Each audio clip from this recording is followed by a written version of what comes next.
Welcome to Election Night 2024, The Culture Speaks. I'm Tezlyn Figaro, Chief Political Correspondent at REVOLT News, coming to you live from our election headquarters here in the battleground state of Georgia.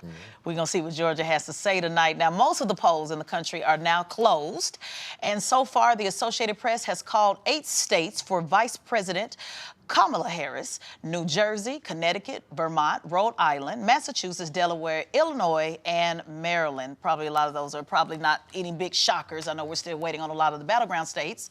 But let's go over with Donald Trump. He's been the projected winner in 10 states so far. Florida, no big shock there. South Carolina, we were expecting that. Oklahoma, Kentucky, Alabama, Mississippi, Tennessee, Arkansas, West Virginia, which we know at one point that was a flip. It flipped over to Democrats, so now certainly back in Trump's favor, and Indiana. But it is still anyone's game to win, with all of the battleground states still up for grabs. And this has been an extremely tight race, very long. I know you guys are probably tired. I know I am. I'm ready to wrap it up. But right now, I do have a wonderful live studio audience with us, and also my guest. Let me introduce you. Georgia State Representative and Trump surrogate Misha Maynor. She's also a member and also a member of the Georgia State Representatives, Eric Bell, who supports Kamala Harris. Plus, we have our political strategist, Christopher Bruce, here to crunch the numbers, as well as Georgia State University professor Tammy Greer, who is at our data center. Look at our little data center. Go ahead, Revolt. Got our little data center jumping off.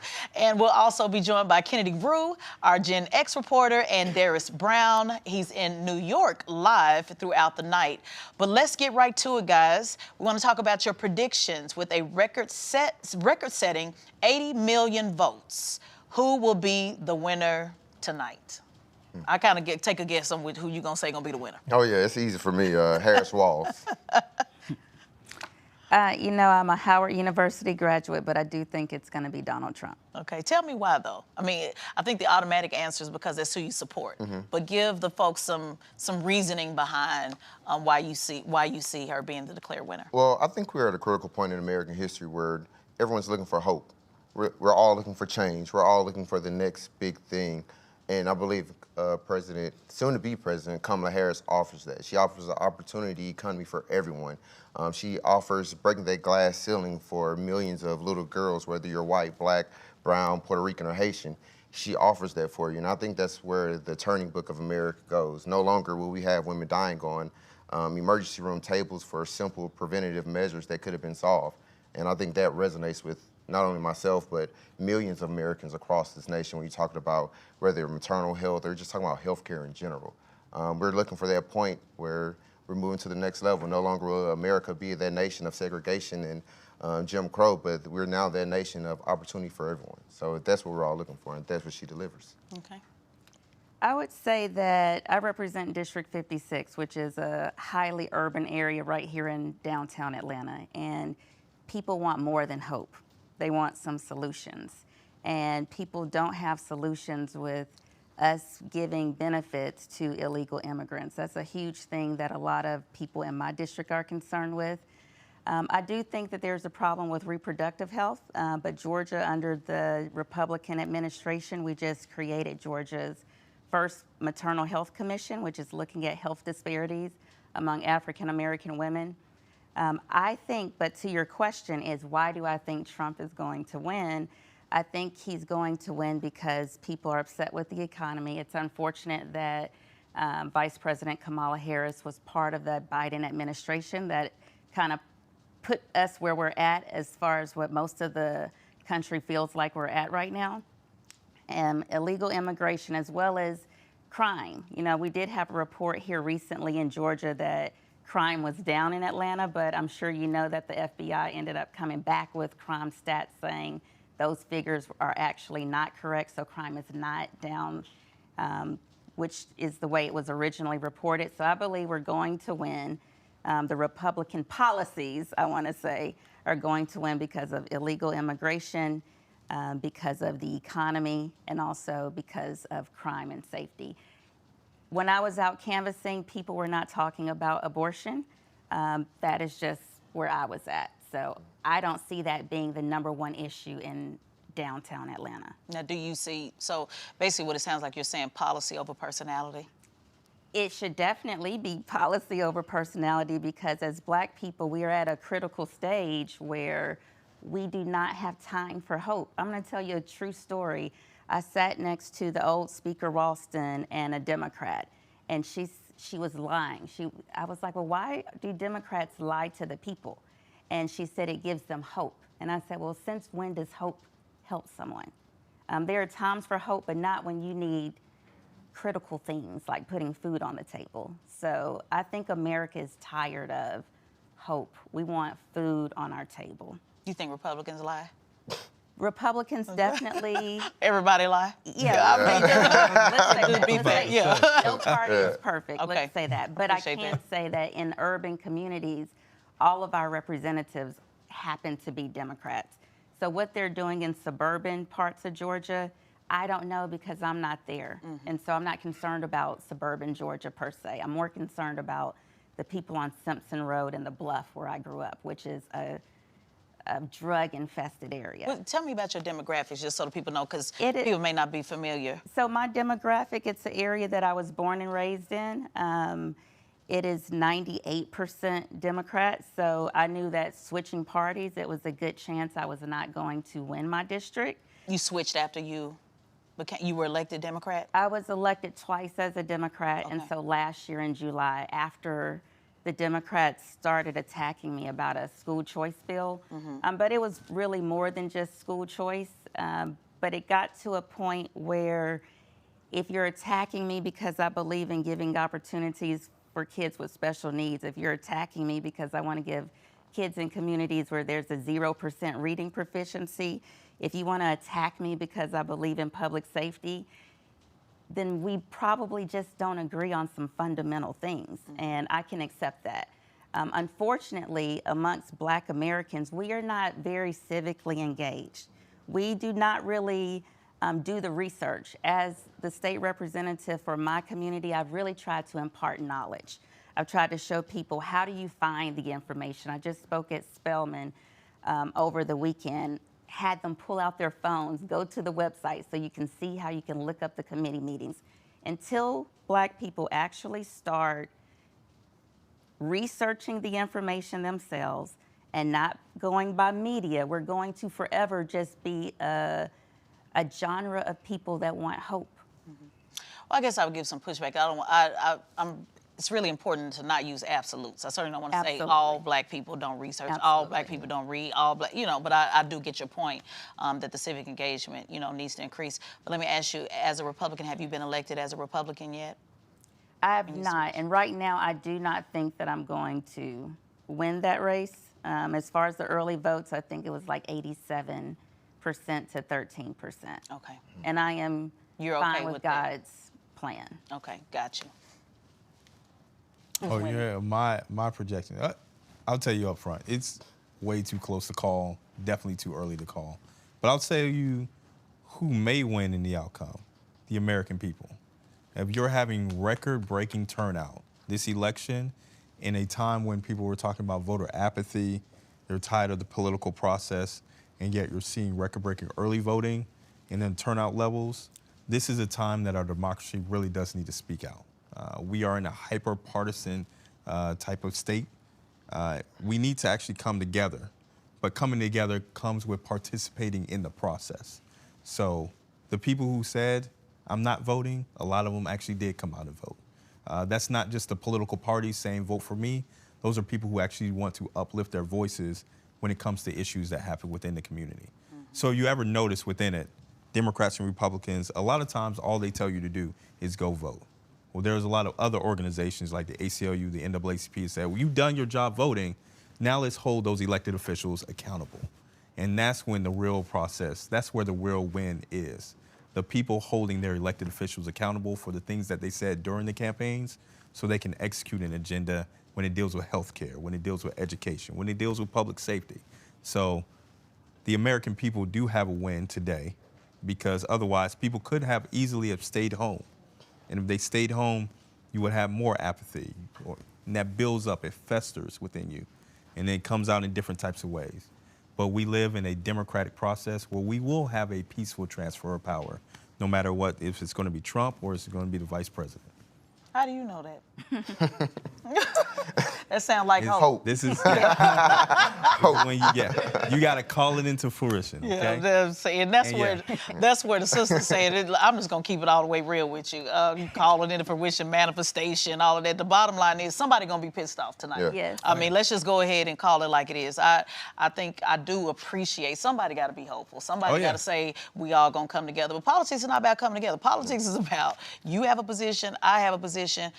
Whoever supports you, your position, whoever I can get out to support mine wins. That's just the bottom line. Winners win, and those who lose have to do more work to get their voice at the table. But I do appreciate it. We're glad that you're here to bring hope and balance and manifestation. Let me tell you But this. That's partisanship. Yeah. Politics is really more towards, in our democratic process, about the people. Right, yeah. within But it. unfortunately, this is where we are. This is And where we right are, now, this is right. the most partisan, polarizing, which is why it's so close. Right. To have it so close between personality, somebody's been convicted of 34 felonies, to somebody's talking about hope, two totally different agendas, totally different personalities. This is where we are, and we're just going to have to get through this. Whatever this era is now, I believe, we're just going to have to just push through it. And whoever gets their vote out the most, whoever's in control, wins.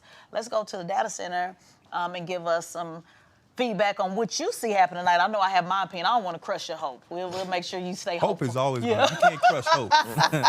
I'm hopeful, but I'm looking at the Yeah. numbers. I'm looking at the data. I'm looking at the numbers. To have this be so polarizing, Oh, absolutely. and so tight and so close, it definitely says something.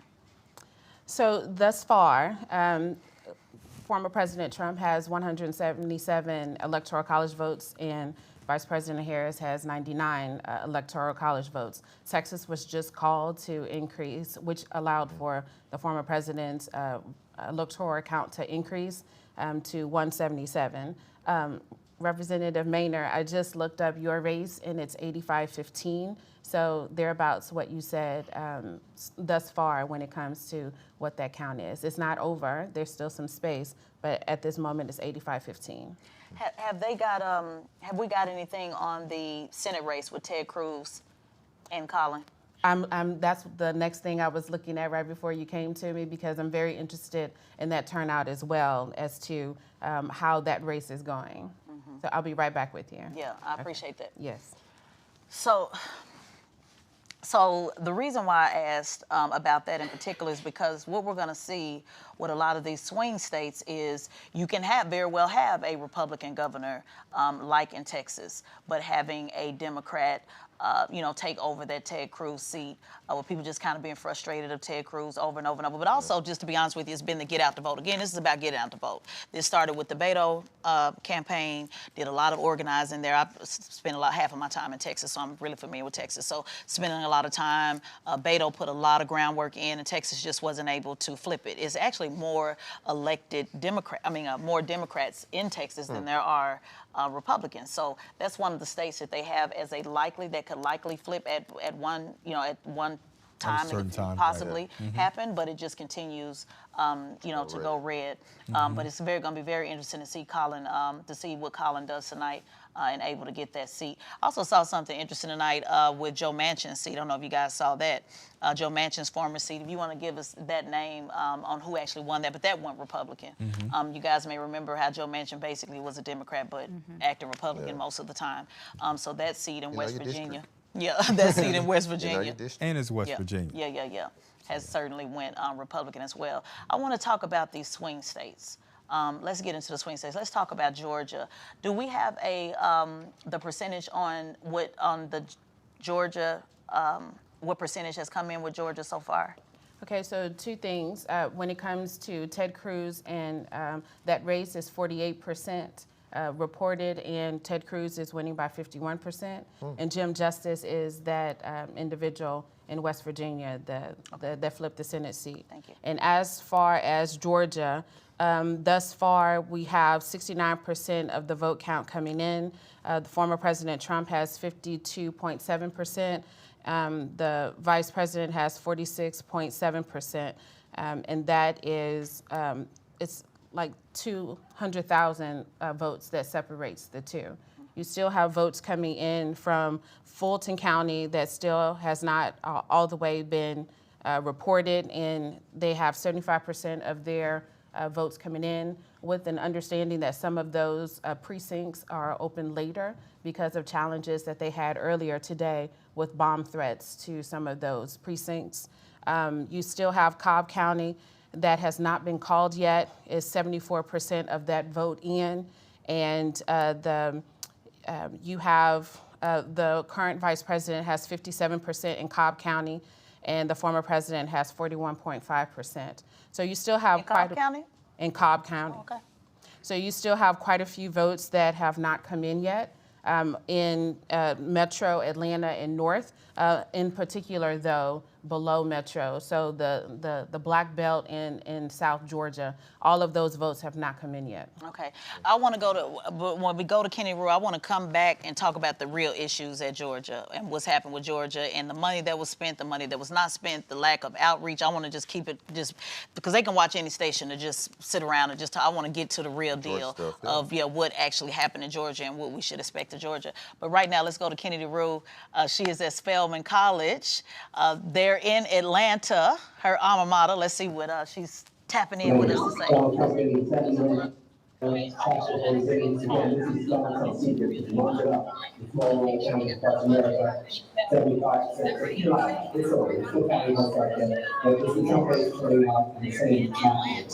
guys?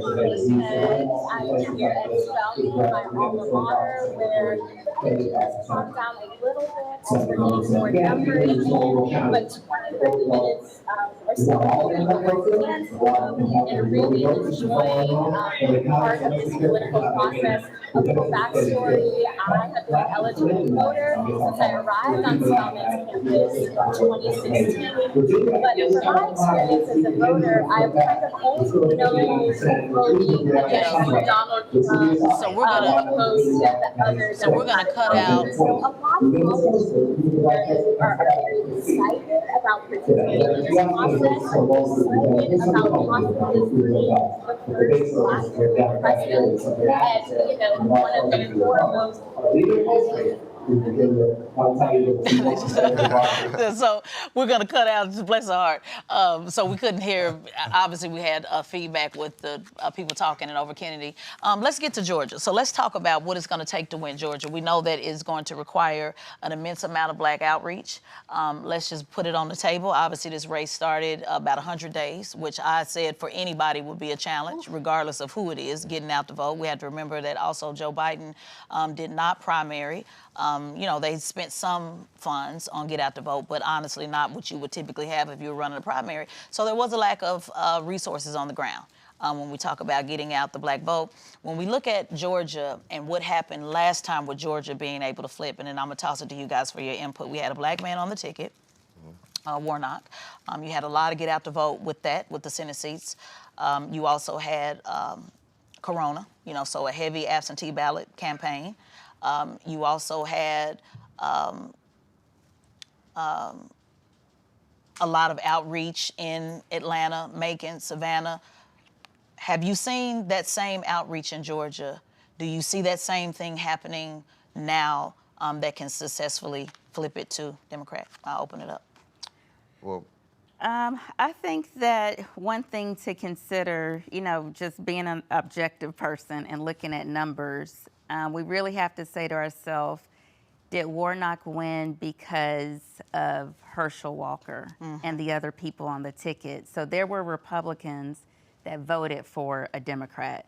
I think that if we look at the numbers, there are still more Republicans in the state than there are Democrats. That's, 1 + 1 is 2. And so I don't know if, Warnock spent, 2 to 3 times more money than Herschel Walker. And I don't know if outreach could have flipped the state because there's just technically more Republicans in Georgia than Democrats. I don't agree with Republicans often, but kind of on the same tangent, it's the candidate. Herschel Walker versus Warnock, but I see the same parallel in this race when you have Harris versus Trump. No discredit to the Republican candidate, but I don't think he's just not a good person. awful human being, someone who's unqualified, unfit for the position. I mean, as a veteran, when you're going to say you're going to send the military to attack American citizens, I mean, that's something all veterans stand up and say, we're going to protect this country against foreign and domestic. And right now we have a domestic vigilante going rogue in our nation. So I'm hoping that good red-blooded, blue-blooded Americans can see that same type of character and say, that's not what we need as our commander-in-chief. That's not what we need to, when we go across the world. Literally, I was just in Switzerland. They were laughing at us because, oh gosh, you Americans. Look at your politics. Look who's your leader. Is that seriously? And I think that as Americans, we want to be taken serious on the global market. And with someone like that in office, it's hard to take us serious. It's hard to say that Americans have critical thinking skills. It's hard to say Americans actually aren't racist or sexist or misogynist when you have someone like that. And I think we're trying to turn a page in history to say that women can do it, people of color can do it, that policy matters and not just the person matters, because I believe the big Trump campaign is a lot about bro code, mullet mafia. I think it's a lot of that going on. It's And whiteness. I mean, it's okay a lot to say that. of Like, let's whiteness. Put it on tape. Let's keep 'Cause America that's what great this is again. about. When has You know, America so been? that's what this for race is who about. and when was America ever great? Right. Because for people that look like many of us sitting in here, was it before women could vote? Was it before black people could vote? Was it before we put regulations on what can be in our food products, or was it before or after we deregulated what can be in our food products? When was it great again? And I think the American citizens are at a point now where we see that's just not where we're going down the road. And that they would hopefully do the right thing again. If I could just add to what he's saying, I do think that as Black Americans, we're a minority in this country. And so I don't think it's responsible for us to put all of our eggs in one basket. So right now we're focused so much at one part of the ticket. I think we really need to be doing our research on down the ballot.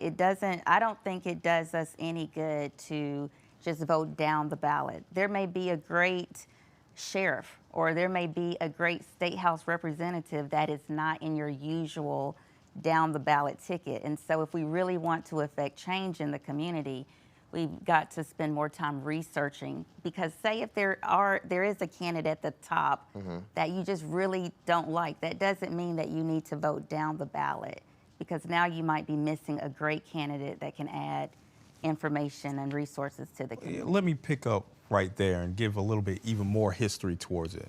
So we knew Georgia for years has been heavily Republican. So in 2018, we saw Stacey Abrams versus Brian Kemp. Now, Brian Kemp won that race, but he won it by a very narrow margin. And that has been due to voter registration and a lot of black outreach. In 2020, we still saw the same thing happening, where you had the state of Georgia going for a Democrat, Joe Biden, which hasn't happened in years, decades, literally. Senator Ossoff, Jewish senator, and Senator Warnock winning. Georgia did go blue in 2020. And then you saw in 2022 a split ticket, where you had a black man, Senator Warnock, who was on the ticket, and Brian Kemp, who won. So Georgia and Georgians have become very savvy within this political process of looking for which candidate reflects their ideals the most. Their issues, because you've had in certain circumstances, they have gone for Republicans, in other circumstances that they've gone for Democrats.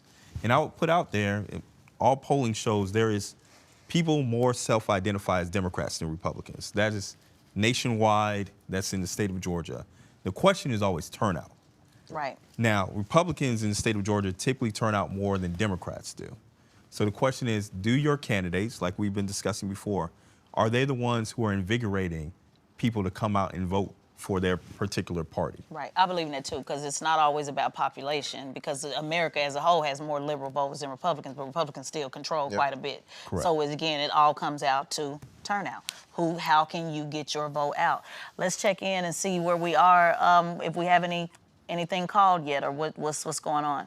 So only that one district, District 3 inside of Nebraska, was called for the former president, which gets his Electoral College vote number at 178, and the vice president still remains at 99. You still have the West Coast that has not turned in any of their votes yet, even though there's a trend right now with the votes that have been counted in Iowa, in Missouri, Kansas, Colorado, and New Mexico. Right now, the vice president has a lead in those states. At the same time, those states have not been called. And if I could circle back to this current conversation that y'all are having, which is very interesting, from a data standpoint, inside of Georgia in particular, it has been a challenge to get above 60% of registered voters to turn out. That does not include, that includes active and those that are inactive. In Georgia, we run about 1 million plus individuals that are taken off the rolls for being inactive. So if we add those numbers together, we're looking at somewhere around 55% participation rate in Georgia when it comes to the presidential elections. That does not include the municipal or the statewide elections. So the voter turnout in Georgia is not where it should be in order for us to fully realize what the ideology overall the state is. So you have those folks that are voting tend to be center-right because those are the ones that turn out, and that's why you see Georgia performing the way it does in terms of its politics and policy. So to your point, the turnout of those voters, the inactive ones and ones that are irregular voters, really create the atmosphere inside of our state of where we are because of their lack of participation. Mm-hmm. Okay. Well, you had a lot to say on school choice. Mm-hmm. So we want, and that's one of my favorite things to be able to, that I love talking about. Let's take a listen to what you had to say. Education being the way that it's set up, it essentially makes it so that the people that are stuck with these as their options don't end up with as good a school, and everyone deserves to have their kid go to a good school. Well, if there's school choice, they won't be stuck with those options. They can have other options. That's the whole point of that. Welcome back. Now we're going to take a hard look at why so many black students are falling farther and farther behind and what needs to be done to stop it. Joining me now for this conversation, Georgia State Representative Misha Maynor and teacher and candidate for Atlanta Public School Board, Alfred Shivy Brooks. Thank you both for being here. So Representative Maynor, I want to start with you because you voted recently for the school choice bill that was up for consideration here in Georgia. You were the only Democrat to vote for that bill. Why? I was born and raised on the west side of town. That area had failing schools 40 years ago. Here we are 40 years later, the schools are still failing. I don't believe that we need to be teaching kids in urban black communities that don't have the same resources in a suburban community or a rural community for that matter the same. We need to use some evidence-based practices to teach based on what the environment is. And for that reason, until school boards want to change that, because ultimately they are the ones that make that decision, children should have the opportunity to leave. Shivy, on its face, this seems like a pretty reasonable proposal. And, you know, polls do show that a majority of both Democrats and Republicans favor school choice. But you are an educator. You're in the schools. You've devoted your life to it. And you are against this. Why? If we were to look at any of the private schools that you could have your child choose to go to, if not going to an Atlanta public school, for example, your average tuition will be about $30,000.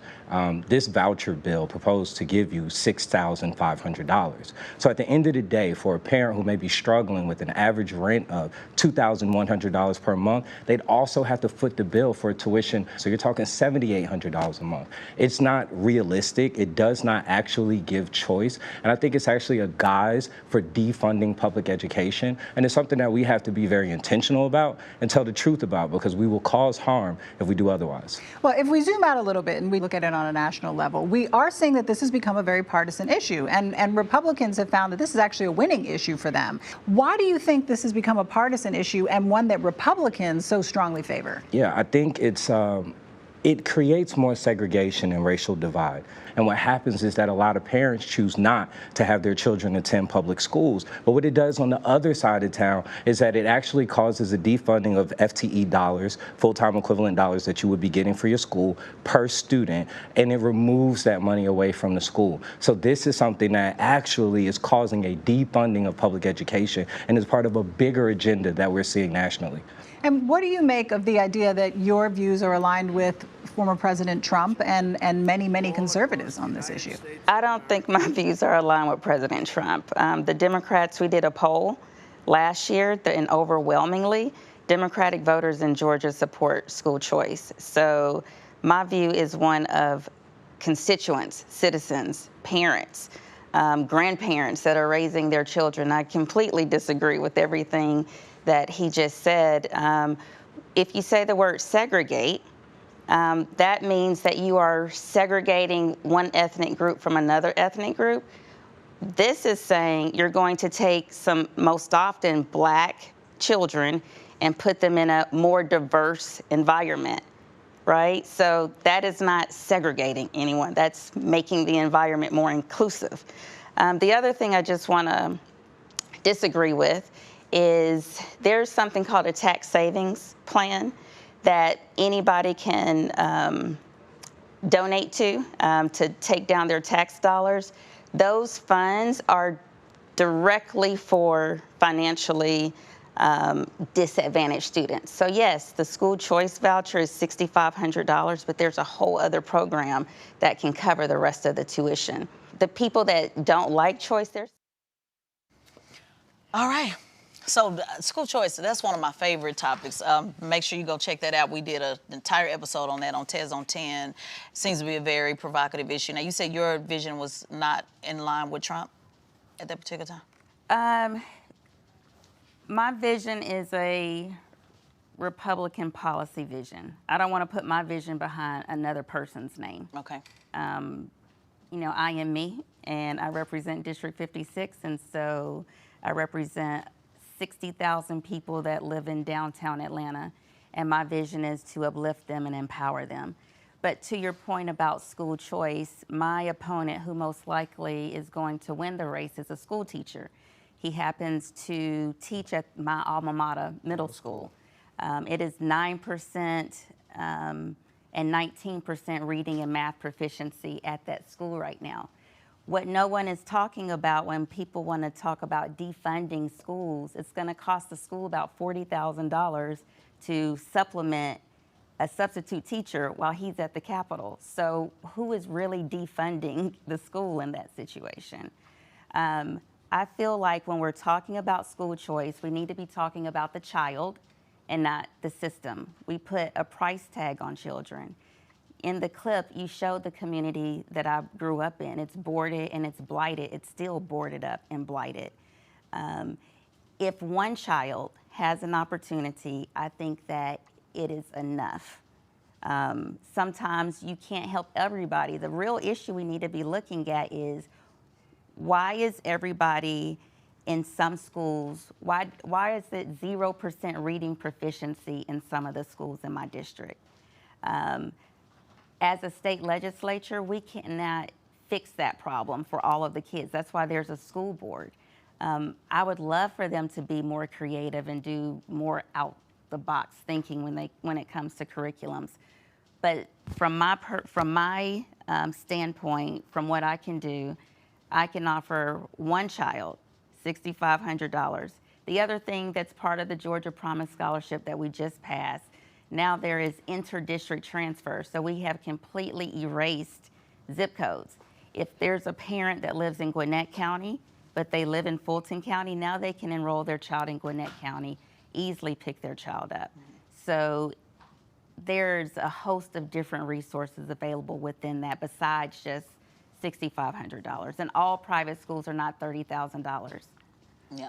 Well, it's one of my favorite discussions, but it is a state issue. Mm-hmm. So a lot of folks who may be watching may not be familiar, you know, with Atlanta or the state of Georgia. So I do encourage people to pay attention to see. I believe a little bit of both, a little bit of making sure you're taking care of the public schools and also, you know, having an option for school choice. But let's get to the audience. I want to push back on something a little bit she said.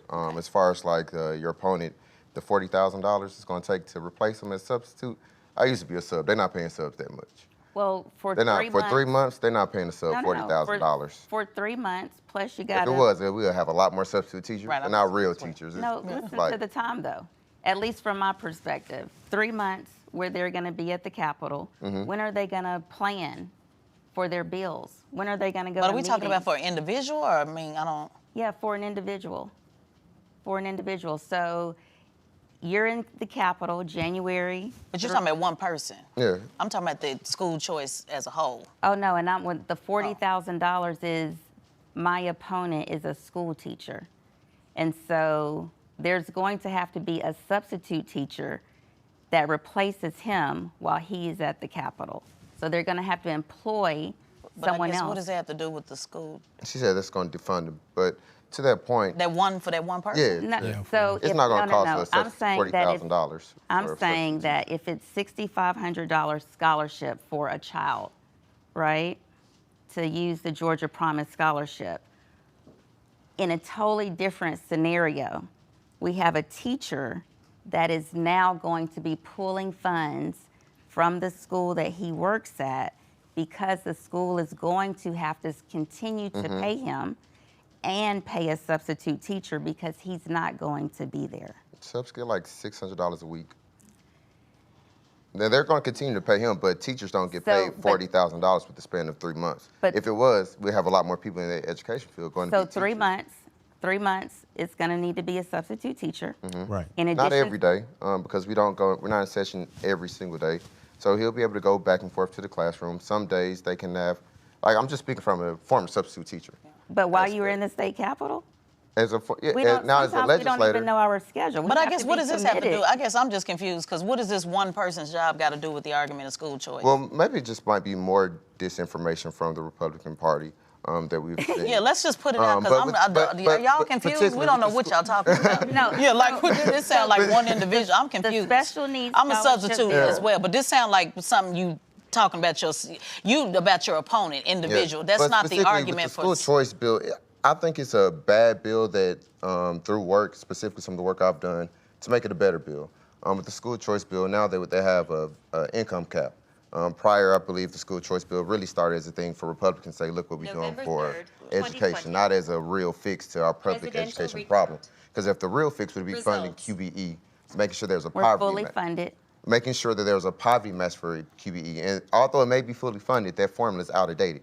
It's a formula from what time period? 1983. But when do you start Yes. helping I'm the saying, child in the that's school? one When thing do you we start? that's one When do thing you that start, we though? could actually do instead of creating a But yeah, that's hope. voucher When do system. you start to No, do that's not something? hope. Actually funding for or refunding education, that's not hope. But So giving until it's funded the way you want it to be funded, when do you help a child that needs an opportunity? and that's what I'm saying. I believe this voucher bill just started as a talking point for Republicans to say, look what we're doing. Because don't think everyone the knows, parents think that it's a talking everyone point. knows $6,500 is not enough to get a school into private education. Everyone knows that. It doesn't have to be a private school. Where There are plenty of can black-owned- someone go to pay $6,500 for a full year education? So I can tell you one place in Douglas County. It's a Montessori school because when I was looking One for a place in Montessori Douglas. school, it was $8,500.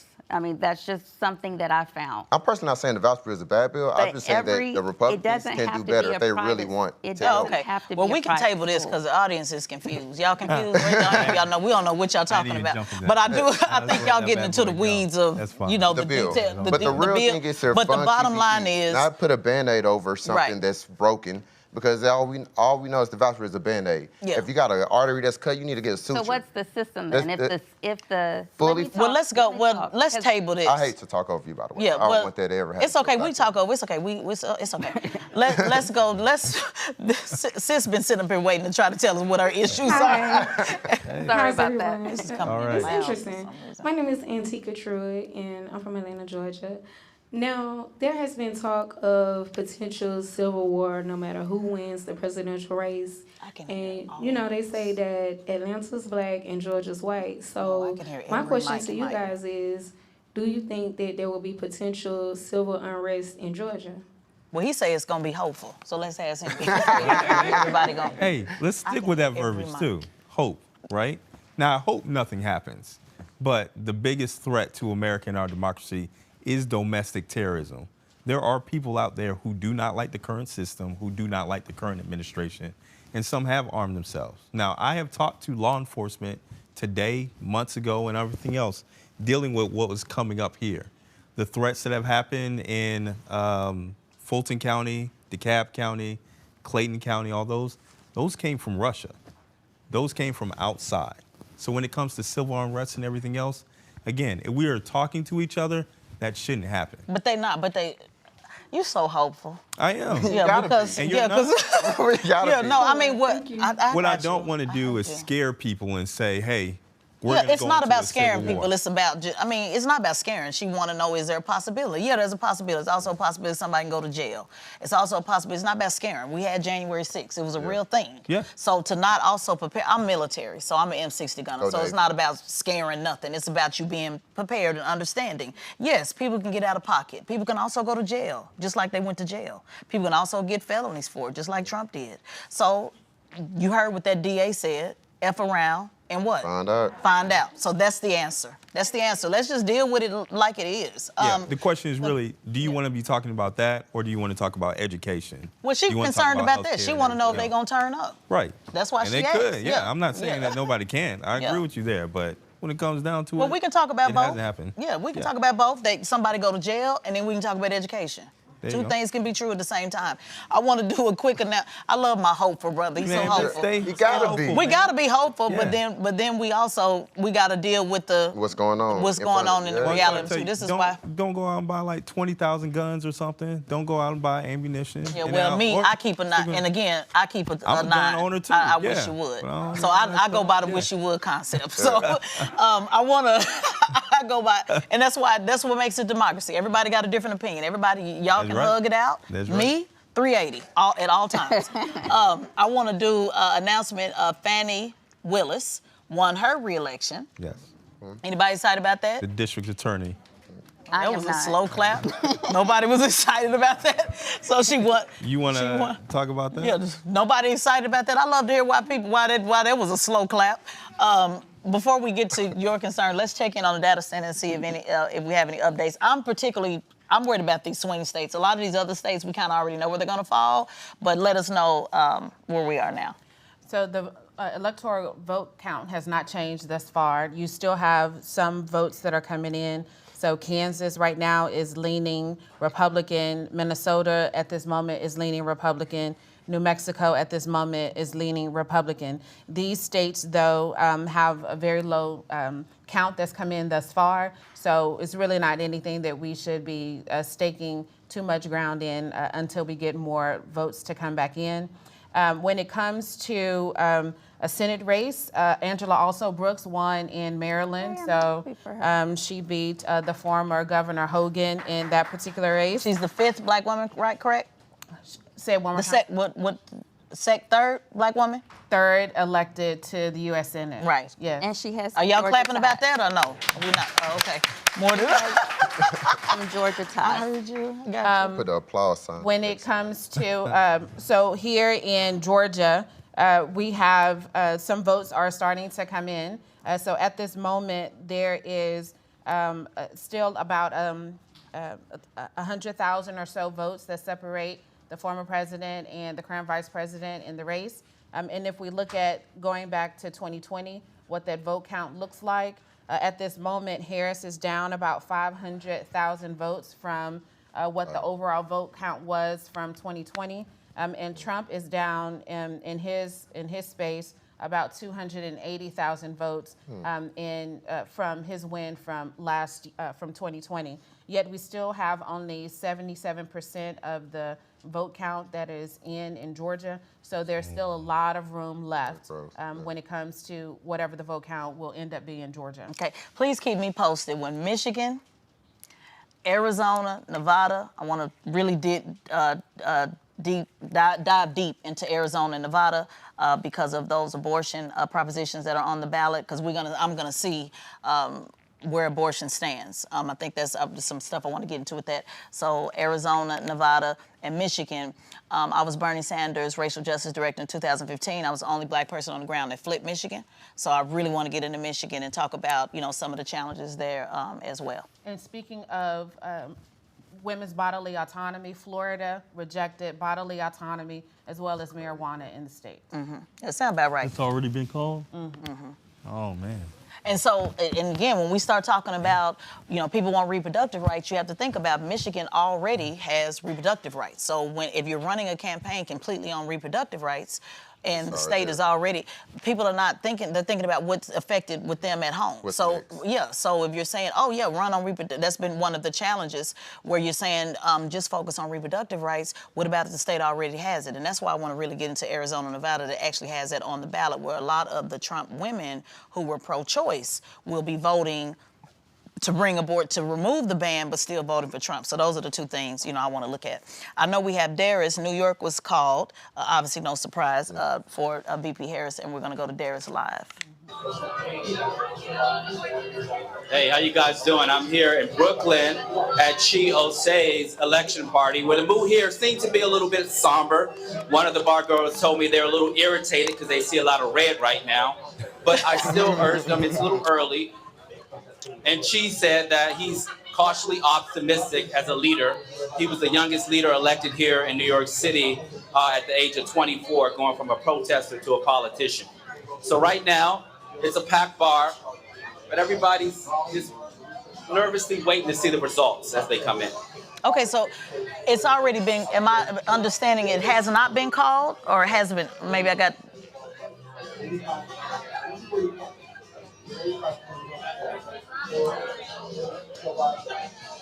Yeah, New York has been called. So when he's saying anxiously waiting results, across the whole country. That there's okay, across the country. Gotcha. Okay, gotcha. I want to make sure he said it's a lot of red. So so you said it's a lot of. Have you been talking to some of the Republicans? Well, I think everybody I talk to seems to be Democrat because Chi is a Democrat. Yeah.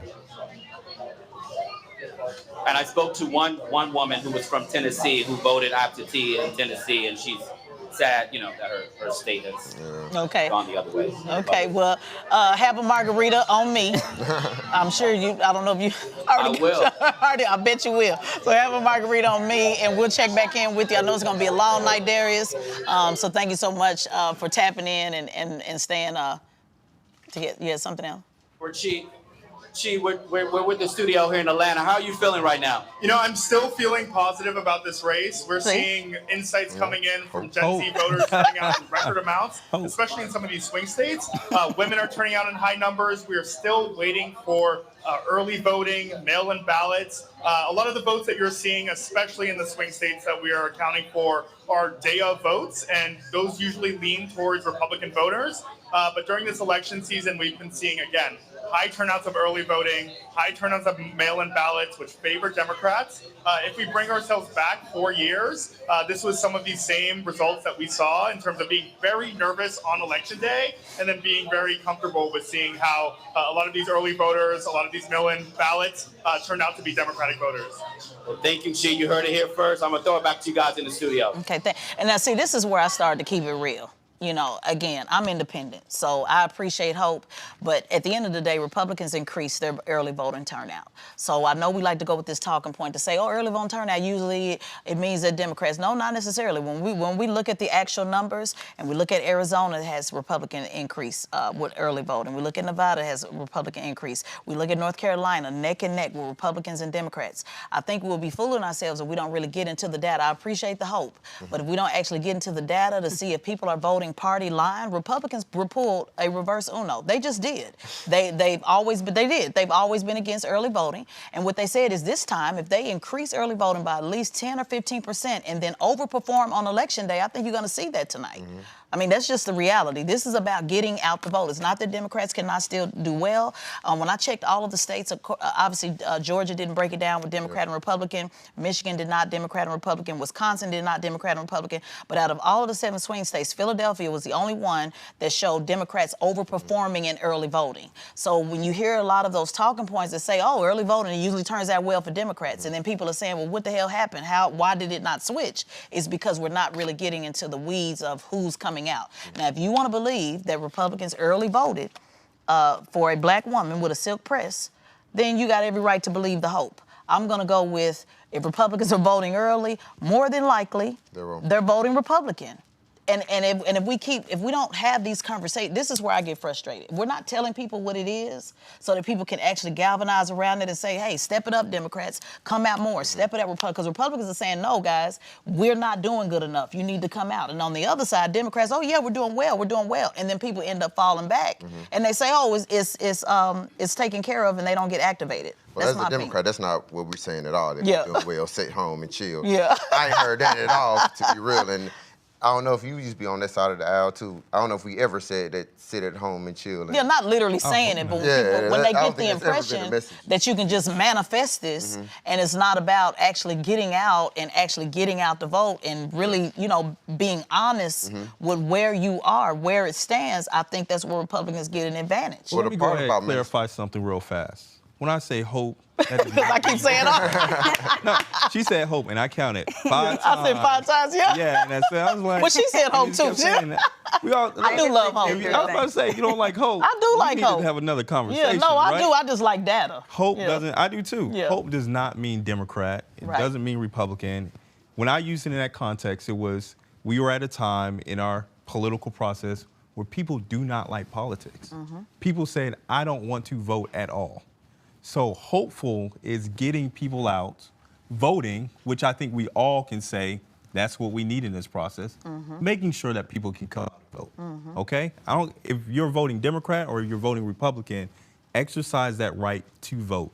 And that vote literally does equal hope for something better compared to staying at home. I guess it so just just depends on who. clarifying with that. Yeah, no, I totally got it. I guess it just depends on what you're voting for, because if people are saying people are voting to implement Project 2025 or policy they don't agree, they don't see that as hopeful. And I think a lot of folks who are voting today is. But the people who are voting for Project 2025, they think that's hopeful. Oh, for them. sure, Right. for sure. You may not. Yeah, well, others may not. Yeah, no, I got it. I think when people hear hope, they think of a, nice, feel good, which is why Republicans use it as a talking point. Why they use it against you. They feel as a nice feel good and not a real tangible. Well, one, I did not know I was using a talking point when I said. Well, Republicans use this. I'll use it. I'll say it. I did it. I'm using it. Yeah. But I don't believe in basing a lot of stuff on. I thought Obama used it. No, Obama uses a talking point, but on the other side, when you will hear Republicans say they don't need hope, they need answers. That's what she says. So I did an op-ed today. It's out on the Capitol website. It starts off with 1 Timothy, and it talks about what 1 Timothy says, that God is in control, and everybody that is in a position of power is in that position because God wanted them to be in that position. And people need to trust whatever that process is. It doesn't mean you don't do what you need to do and go vote, but you still must remember that God is in control. And in that same verse, it also says that you must pray for the people. So my op-ed says, where would we be if everybody, instead of attacking both the candidates, if we had prayed for the candidates? Because it also says if you pray for your political leaders, you will have peace in your heart. Right now, people are stressed out. My mother is stressed out. She's going to give herself a heart attack. And I don't think it's just my mom. So I do think another thing we're not talking about is how we have completely left our faith out of it, just as a... Well, everybody has a different faith. I think people left the faith out when they didn't have common sense gun reform, when we have Appalachian Mountain shootings, when we have Columbine keep happening. I think that's when people left the faith out. It's no longer are we in a time for faith and hope, as we can say, or prayers. It's something about policy and action. And I think we're moving to a candidacy, especially with Kamala Harris, that's going to be about action, moving the needle forward. Because, well, let's go with James 2, verses 13, faith without hope is dead. So we can have faith and hope and pray that all this is going to be done, but until Democrats get out and vote, it's not going to change. Yeah, let's go with Deborah from the Book of Judges that said you either going to deliver my people through poverty or he's going to deliver through the hands of a woman.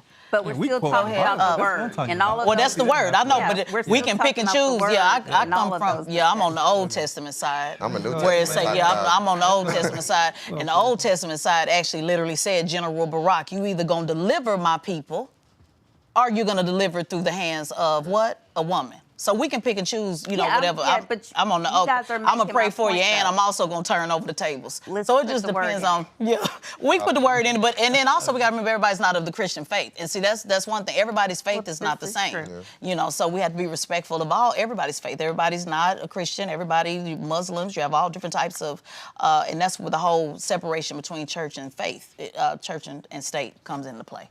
And that also the word also say that too, do things decent and in order. I'm a bootleg preacher, so I can quote these scriptures. But go ahead, sis. My name is Nikki Lee, and I want to go back to the school choice. I know it's kind of heated, but it's a topic that is near and dear to me. As a mother, a single mother of a third grader and a fourth grader, and you mentioned about a new bill that just passed as far as zip codes not mattering. So I'm currently looking for affordable housing, with the average rent being the $2,100 that was previously stated. But I'm finding that affordable housing is in schools or school districts that are inferior to those in like North Fulton County or Gwinnett County. How would that affect somebody like me, and what does that look like when those area schools that are in the superior districts become to capacity? What does that look like for me? So you have access to every school in the state of Georgia. I'm a mom of two. And so what moms do, many of us, is we do what we have to do.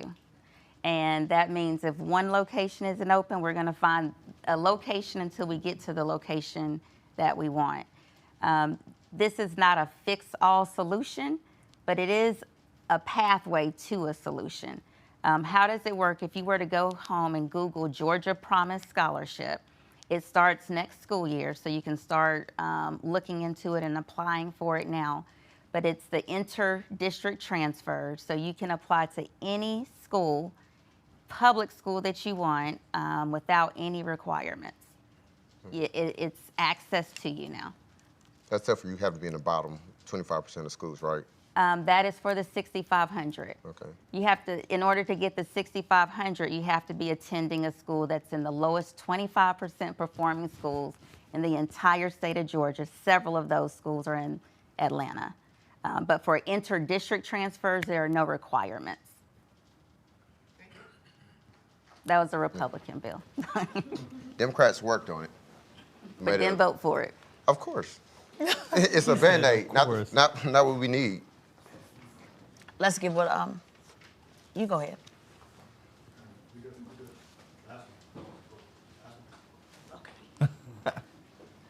Hello, my name is Osa. I'm a professional researcher. Just wanted to make sure I do it every day, and a expert on mis and disinformation. My question is about Black men in this election cycle. We've heard a lot of false and misleading narratives about Black men. We know that millions of Black men come out and vote every single year. We know that Black men support Black women at the highest rates other than other Black women.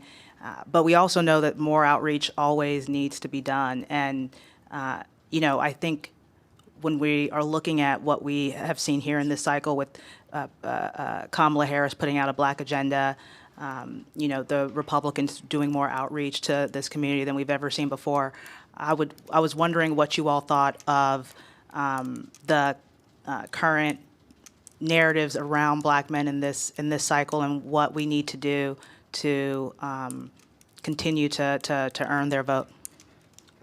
I think the easiest thing to say is to deliver tangible legislation. Actually, like some of the loan programs that VP Harris is talking about, giving over $1 million, having millions of businesses able to get, I believe, $25,000 loans forgiven. I believe it starts with that tangible policy, making sure that police officers are held to a standard where I get pulled over and end up with a concussion. I think it starts with that, putting policy that puts people over politics, whether that's rent control policy, but actual policy that translates to everyday lives. And that's how you bring people into the fold. I would say for me, since I was actively canvassing in downtown Atlanta, I went to a lot of barbershops.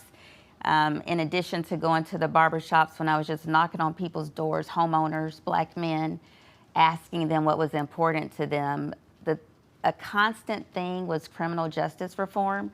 I think the YSL trial actually put a lot of people on alert to what does your prosecutor do? How do they impact the community? So a lot of people were discouraged realizing how the criminal justice system actually works by watching the YSL trial. Now on the flip side, say a homeowner, the homeowners were really concerned about taxes. They were like, I need my taxes to be lower. Those were the things that they said to me that were important to them.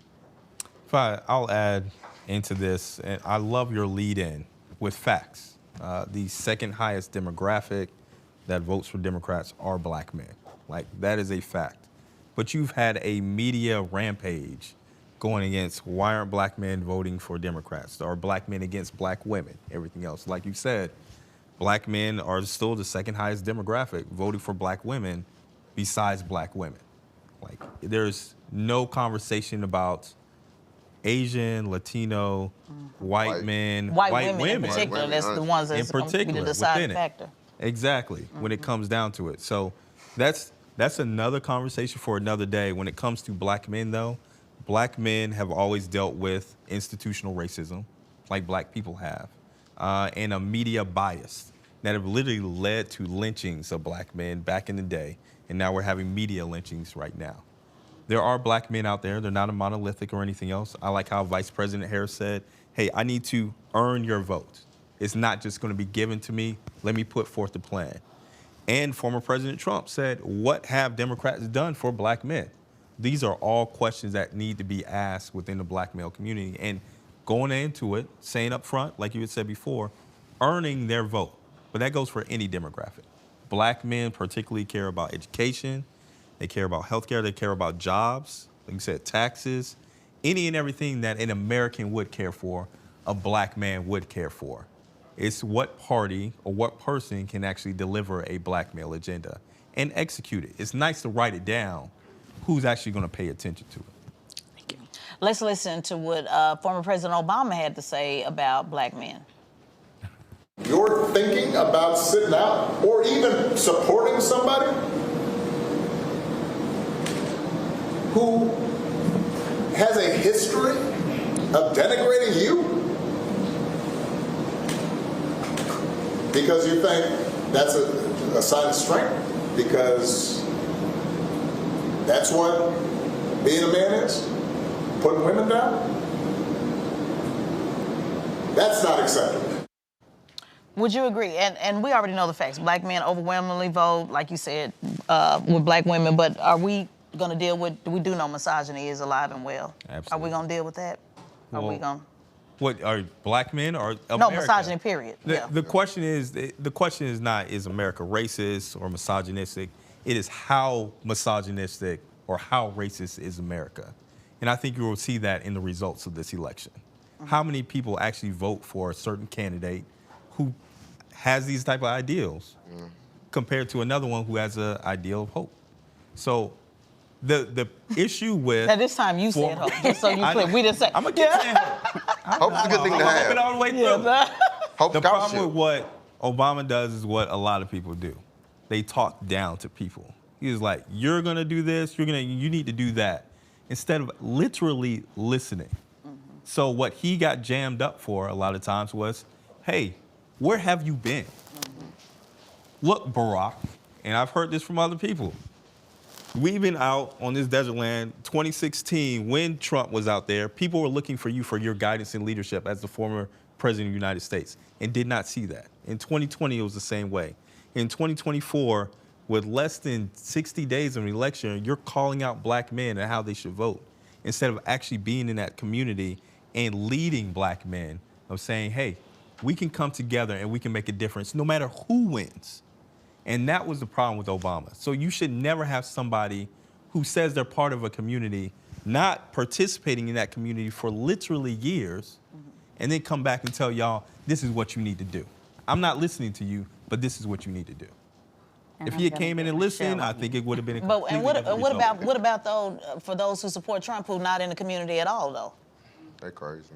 Like they're not in the community at all. I mean, so I think that's a fair point. I mean, not just Barack Obama, but Democrats, period. And also forgetting about the men who are not in the process at all, those who are voting for the couch. So a lot of people who keep talking to, whether it's black men or black women, you're talking to super voters. Those who are not engaged at all, like who I try to organize, the hood, they're not engaged at all. And Democrats completely ignore them. And Trump has peeled off some of those folks by going and saying, hey, you know, I want to hear you, but let's be fair about it. We're going to give both sides. If Barack Obama ain't been in the community, then the nerve of Trump then to come talk to somebody who ain't been in the community at all. Why? I mean, so completely. Is that fair? You can come to the barbecue one time, but if you have a history of calling the police on my barbecue, right, which I believe the former president Donald Trump has, so don't be hoodwinked, led astray, bamboozled, tricked by me showing up at the barbecue with a glass of Kool-Aid one time. Because soon as gold shoes. Yeah, somebody here y'all got these J's from the thrift store, holler at me. Don't be confused by that because that's what it's showing up. Or like the guy that rolls in on Christmas and see him all in the year, but rolls in with a nice Christmas gift. You got to follow someone by their action, their track record. And he has a track record of discriminating against black people. So don't, like when he showed up with his Kool-Aid, don't act like he didn't put an ad for the Central Park 5. Don't act like he doesn't have a history of denying black renters. Don't act like he doesn't have a history of not paying black people, or even just calling black people derogatory names. So the fact that he can just show up in the hood, just like Obama did, is another detriment or something that we shouldn't take lightly by another white man pandering for the black vote. Yeah, I also believe. I mean, Barack Obama is a black man, though, right? Yeah. He's so it doesn't take like 1/8 black. You need one. Or well, I'm just saying. I guess I didn't like the Mm-hmm. approach, but I'm not a black man. But again, my organizing strategy is different than most Democrats. Barack is a little older too, so he doesn't age, and that's kind of the tone of older black men. They grumpy. Well, I mean, you know what I'm saying? He might come from a grumpy. We all got a grumpy uncle somewhere. It's young people grumpy. That's not an ageist issue. The point is, he has his right to have an opinion as a black man. That's my point, because he is a black man. So people don't like my approach. My approach has been the same all ages. So, but I still, as a black woman, I have the right to say something. I don't think if you are at least a black man, you have stake in the conversation. Just like I did a lot of women who was talking about it. I said, that's for black men to be talking about. Let black men talk about that. So I'm just saying, not necessarily defending how his approach was. It's not necessarily my approach, but he still had the right to say it. I mean, whether you feel like he ain't been around or not, he can have a random black man can have an opinion on, hey, y'all need to get on board. But I didn't like it when I saw black women telling black men to fall in line and y'all need to get in line and fall in line. I didn't like that either. That's a conversation. Yeah. And here's a shocker. All black women are going to vote for the vice president. Yeah. Crazy, right? Yeah. Crazy. You're not going to get 100% of any demographic. People should be able to think for their own and pick their own candidate. And these candidates need to be out in these communities talking to them. And not just talking, actually doing actions. Why are you voting for somebody that you don't even know? What have they done for your community? It's nice to come up with a plan. How do you execute that? But when it comes down to it, you're not going to get 100%. Black men have traditionally been around 8 to 13% conservative. That is within it.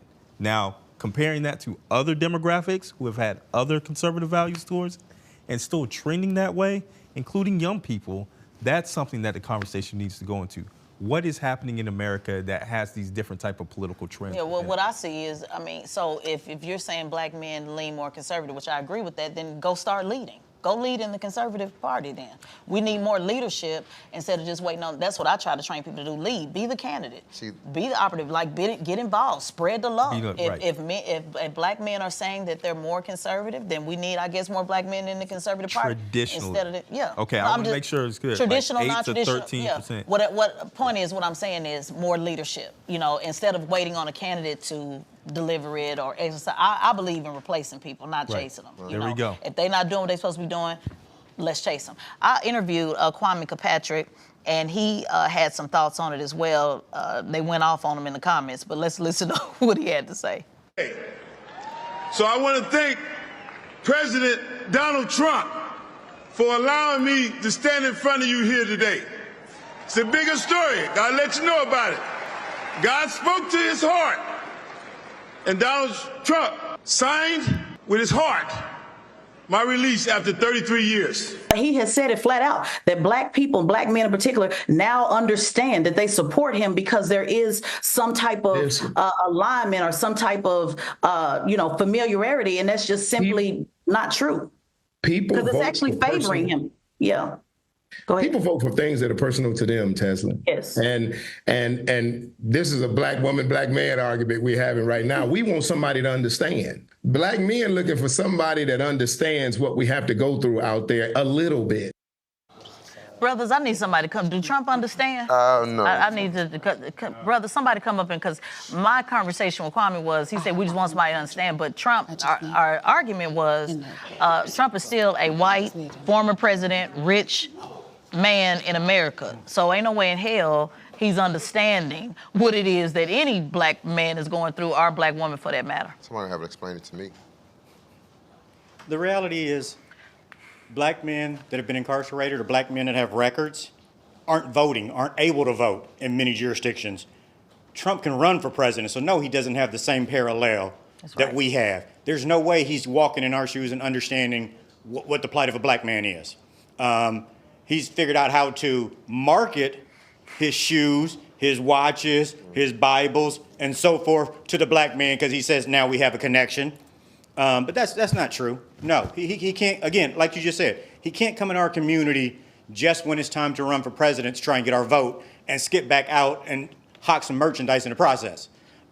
He doesn't know or care, for that matter, as this gentleman said. He ran down a litany of things that Trump have done down through the years. He doesn't care about the black man. What did you think about President Obama's approach? Well, the interesting thing about his approach is, and I disagree with the panel a little bit in the sense that presidents throughout history, I think we're holding former President Obama to a different standard. None of them go back into the communities and into the neighborhoods and just talk and stuff. They may get a stray bullet doing something like that because they have security detail for a reason. Thank you. They can't just come and do that on a daily basis.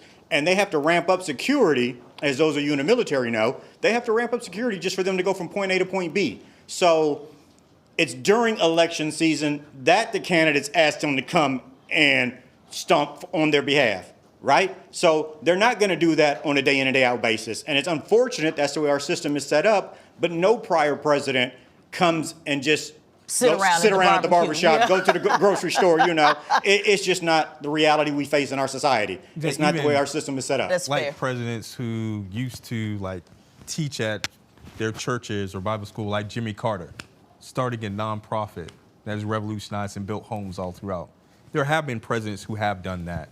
If you start something called My Brother's Keeper, and you're not fundraising for it, and you're not doing really big things for it, the state of Illinois has the richest governor of all, Pritzker, billionaire. Chicago literally has the lowest employment rate for black men in the entire United States. That is a problem. The home of Barack Obama and everything else. This is not a time that I'm over here criticizing the former president. I think he was a great president. Didn't agree with everything that he did, but I still think he was a leading beacon of hope in our society. And you wanted to see more. Let's put it on the table. Let's stop. I want to stop playing with kid gloves. Let's put it on the table. You saying he was too busy at Netflix? He was making money. Yeah. So just say it. Let's just say it. Let's just put it on. I don't know. I didn't sit down with Barry and be like, what's up? Yeah, you saying he was too busy. He didn't come back, and so the argument you're saying is he's not responsible for all Illinois. It's not his job to be responsible. Where's your governor? Where's your state rep? Where's your city council? They're supposed to be the ones getting out the vote. It's not the president that's supposed to be responsible for everything. Trickle all the way down, right? I'm saying that he could use his influence. He should have did more. Is what you're saying. And you saying he don't need to be in a barbecue? No, I'm good with using your influence. Yeah. I'm just saying the environment now is a little bit different than Carter. Carter had a little bit more leeway to move and flow without worrying about what people do in our society, unfortunately. Why? Because he was a white man, right? He was a white man. Yeah, let's name him. Y'all scared to name him tonight? Not at all. Not just that. It was a white man, and it was 60 years ago. Right? I am a veteran, exactly. Thank you for your service. It was a white man. What branch? Army. Okay, then, so you'll name it. I won't hold that against you. I appreciate your service. Yeah. Yeah, definitely. But I'm just saying, back in Carter's day, the threats that we now face weren't there. And none of the presidents, I'm not saying, I think we should change it. They should be more on the ground, but I'm saying we can't say that just about former President Obama. We need to say about all of them if we're saying they're absent. Fair enough. Anybody else? Somebody else?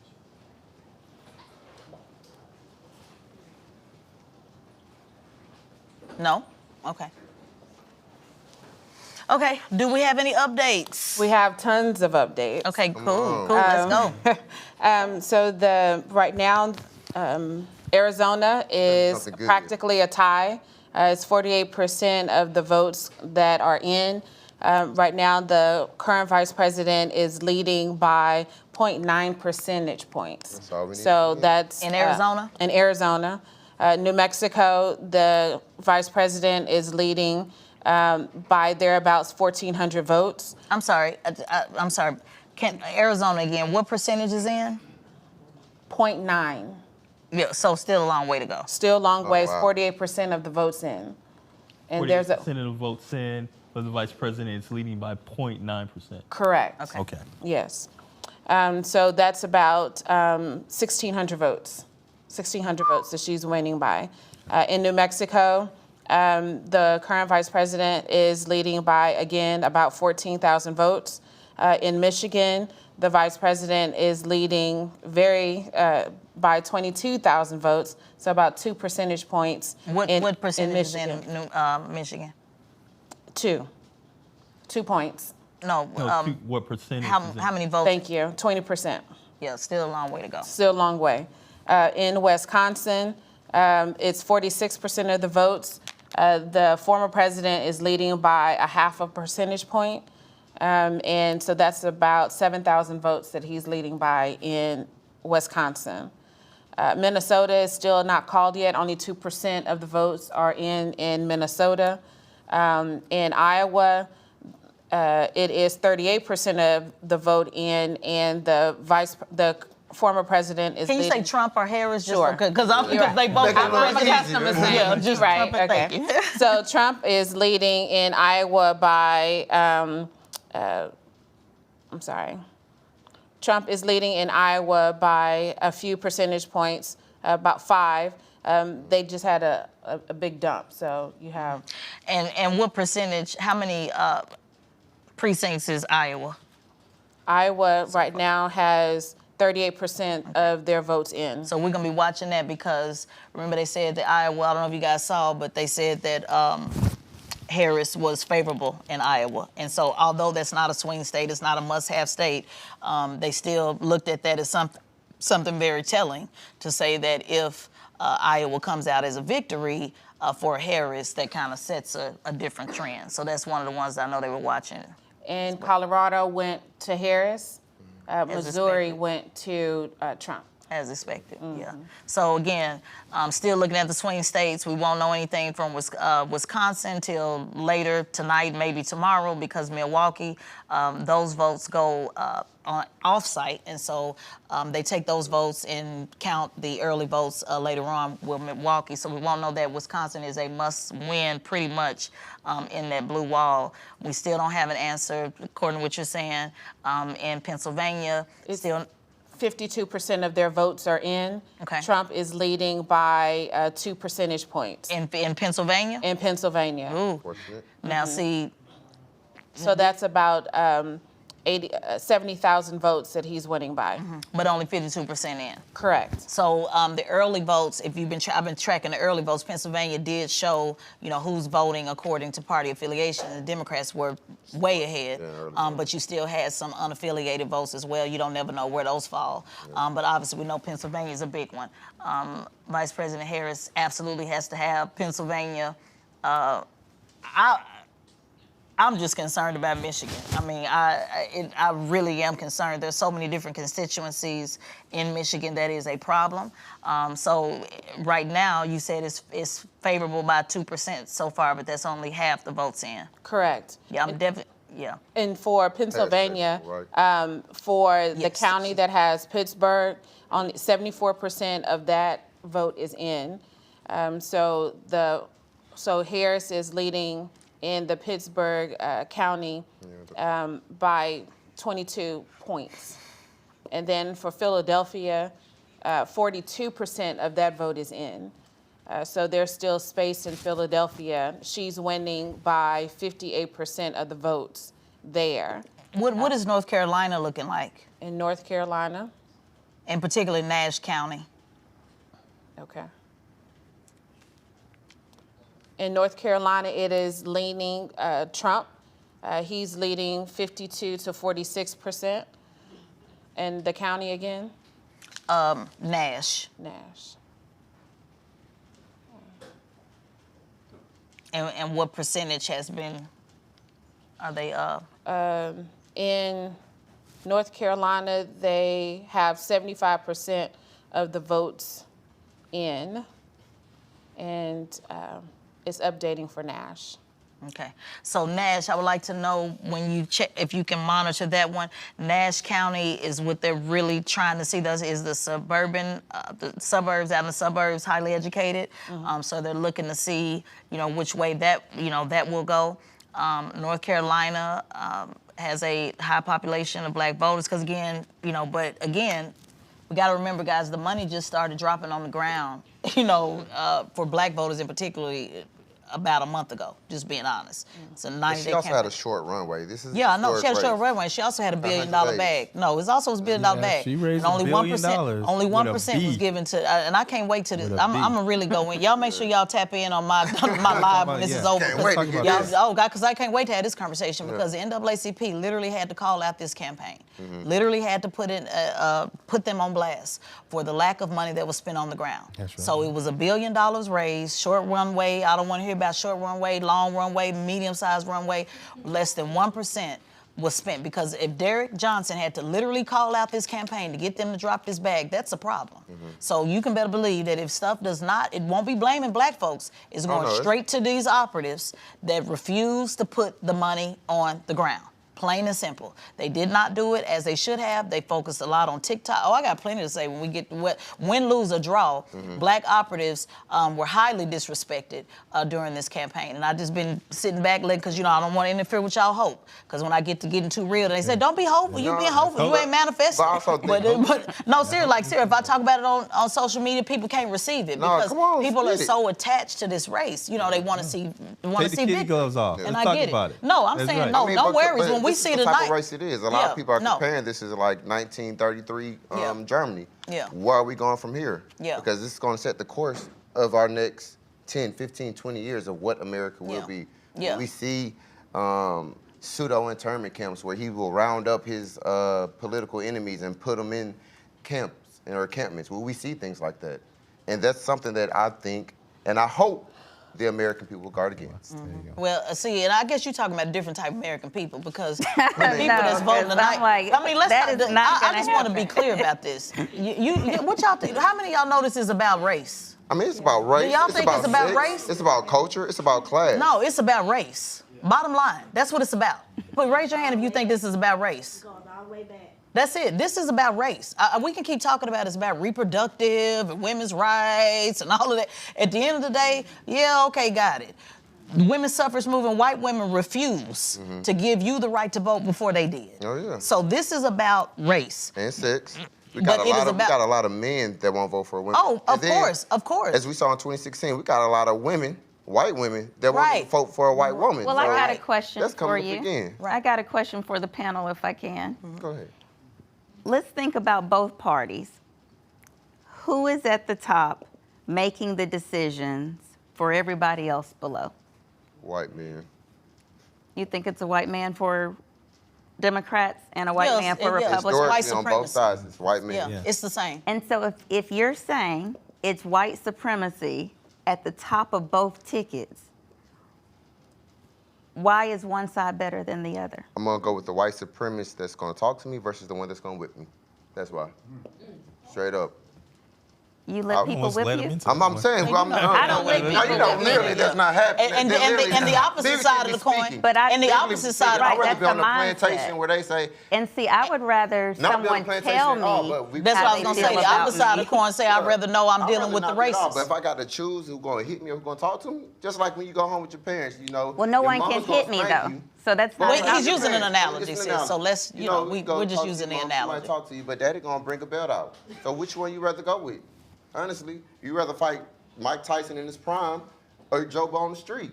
Right, and so I'll give you the other side of the argument. Many people will say, I'd rather just deal with the racists flat out. I'd rather just know who you are and what you are and deal with it as is. The only problem with that is, though, the person that you saying you would rather know who it is, they're implementing policies that's gonna hurt your black ass. So that's who actually is gonna whip in real time, like stop and frisk. So like George Floyd. On both sides. Sure. So black people are at all tables instead of just a few tables. Well, let's not do the both sides thing. Like, there's not good people on both sides. That's right. What I really want to get into is this system was set up to imprison, kill, and beat black people. Right? Literally, this country was set up on the basis of racism. The founding documents did not consider you a human being, literally. And when it comes down to it, both parties still deal with a institutional racist culture. So you can have a city of Atlanta, but you can still have people in Fulton County dying under black leadership. So all those things go into what? Reform that needs to happen where black people are freed from a racist institutional system. Okay? I personally think there's a mindset piece to it. Do you agree that there's racism? Let me put it that way. Because I have 2 children, and I am living in 2024. My 2 girls, although they know the history, they don't know the life of what I lived 50 years ago. And they certainly don't know the life of my grandmother from 100 years ago. What they know about is right now. You don't tell them? No, I said they know their history. Oh, okay. I think my oldest might end up being a civil rights attorney or something. Okay. But what I tell them, though, is no man can dictate anything for you. You dictate your steps. You got to. Until you go to court. It sounds like a lot of hope. Yeah, that sounds like a lot of hope, though. No. Somebody come up to the microphone and tell me why it's about race. Y'all come on up. It's not hope. It's a mindset. It ain't no mindset when you go to court. You can mind your way all the way through it. Well, you need a good lawyer. You need a good lawyer. Well, guess what? How do you get a good lawyer? How do you get a good lawyer? You have to pay for one, but guess what? And how do I get that? That's why we need judges and prosecutors. No, let's back up though, sis. How do I pay for one?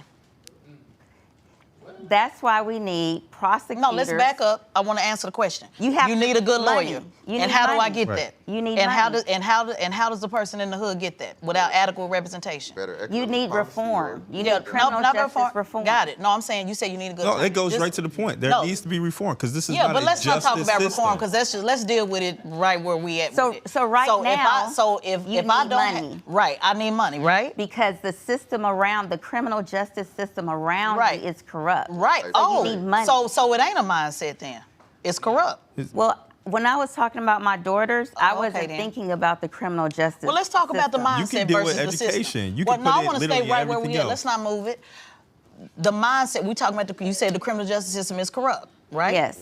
So that ain't got nothing to do with no mindset. So you can have this positive mindset if you want to. If you go in that courtroom, well, you have to know your rights. So one thing now, I can know it all day long. It's all the bottom line. Let me give you a good example. No, ma'am, let's stay right here. No, this is a good example about what we're talking about. No, I want to do that. I want to stay right where we at and just kind of dig in deep. You've already said that the criminal justice system is corrupt. That's it. That's all. Yes. So the mindset, you can have the mindset all day long to be fair. You can pray about it. Please be fair. I want to be fair. Mind games, put sage on, do all of that. At the end of the day, the system is corrupt and it needs to be reformed, repaired. Some would even argue torn down and start all the way over. So to tell our people that you can just mindset your way into it sound a lot like hope. Criminal justice reform. I know, but since we brought it up, I wanted to use it as an example. We can use it with any system. We can use it in any system. We're going to talk about healthcare reform. We can use it with criminal justice reform. We can use it with education. We can use all this because that's what white supremacy is. It is a system that has been designed to oppress. And it has nothing to do with mindset. And it always has been like I would love to give an example if you want me to. Sure. So right now in Fulton County, in the state of Georgia, if you have to be indicted within a certain number of days. Now, you do not need to pay an attorney for that. You can file a motion saying you want a speedy trial in order to get your indictment. our community does not know that right now. And so we have a district attorney that is holding people in jail, not knowing that they filed have a motion for them, sis. They have templates. I have done so much criminal. I have done so much. How do they know how to fill out the template? Why not it be required for the DA or but the it's court not to give as it of to now them? because it's a corrupt system. Do you think Republicans? And that's why the mindset. That's why the mindset don't apply. So I am agreeing with you that the system is corrupt. And that's all the point is. So what I'm saying is mindset is germane, sis. That's all I'm saying. It's not about a mindset. It might be a mindset on when you're talking about raising your. I have a daughter too, so it's not. You can teach your children. Yeah, I wasn't talking about criminal justice system. I'm talking about all mindset. systems. You said it's not white supremacy. You said it's a mindset, and that's usually a conservative point. I know you don't like saying conservative talking point, but that is a conservative. Yeah, that is a conservative talking point. That it's all about the mind. Pull yourself up by the bootstraps. Just be the mind. George Floyd could have had all the mind. Well, not necessarily pull yourself up by the bootstraps. More so that you are in control. Yes, you're not in control of this system. You have systems around you, and that's all we. That's all we saying. But you can't let the systems bring you down where but you it feel will like bring you you can't get down. up. No, nobody said you can't get up. Black people been getting up. I just want to make sure. I want to make sure we're clear. Black people been getting up through slavery. Yeah. We've been getting up through Jim Crow. Yeah. No, but let's be clear though. But it's the system was still there. So the whole point is. Hold on, I got this. Let me cook just for a second. Black people been getting up. So it's not a question about black people getting up. We got up through slavery. We got up through the 13th Amendment. We got up through sharecropping. We got up through mass incarceration. We got up through the civil rights movement. We got up. How are we getting up right now? No, the question is, we getting up and gonna stay getting up. The problem is who keeps shutting us down. Yeah. See, that's the part. You're talking about how we need to keep getting up. Ain't nobody got up more than black people. Nobody. Nobody has survived more, did more, innovated more. So when we have conversations, all I'm saying is to say that we don't have the mindset. People in the systems around us are not white supremacists. Okay, but what I'm trying, they're not black people nobody's talking are in the control system. Hold on, I got this, baby. Let me cook just for a second. Auntie in the building. Just 1 second. I got this. And I'm gonna let you get. A system doesn't have anything to do with who is black. Black people work within a corrupt system. Mm-hmm. White people work within a corrupt system. You're hearing racist. I'm talking about a system, a house that is built. And so why aren't we changing our systems we in our are trying community? to change it, but you're saying it's about a mindset. You're the one that threw out the point about mindset. Remember, I was not talking about criminal justice reform. I'm talking about all systems. Mindset. He brought up white supremacy. I said it's about race, right?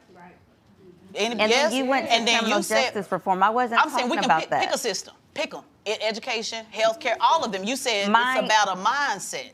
You said it's not about white supremacy, sis. You said it's about a mindset. And I'm saying it's not. You can have a mindset to get back up again. We got something about get back up again, get back up again. We get back up. We got back up. The question is who keep knocking us down? That's the system. Who is it? White supremacy, a system, systematic racism. Okay, which so means that system, black people. Why can't we change the system at the local level? That's what we're trying to do, ain't we?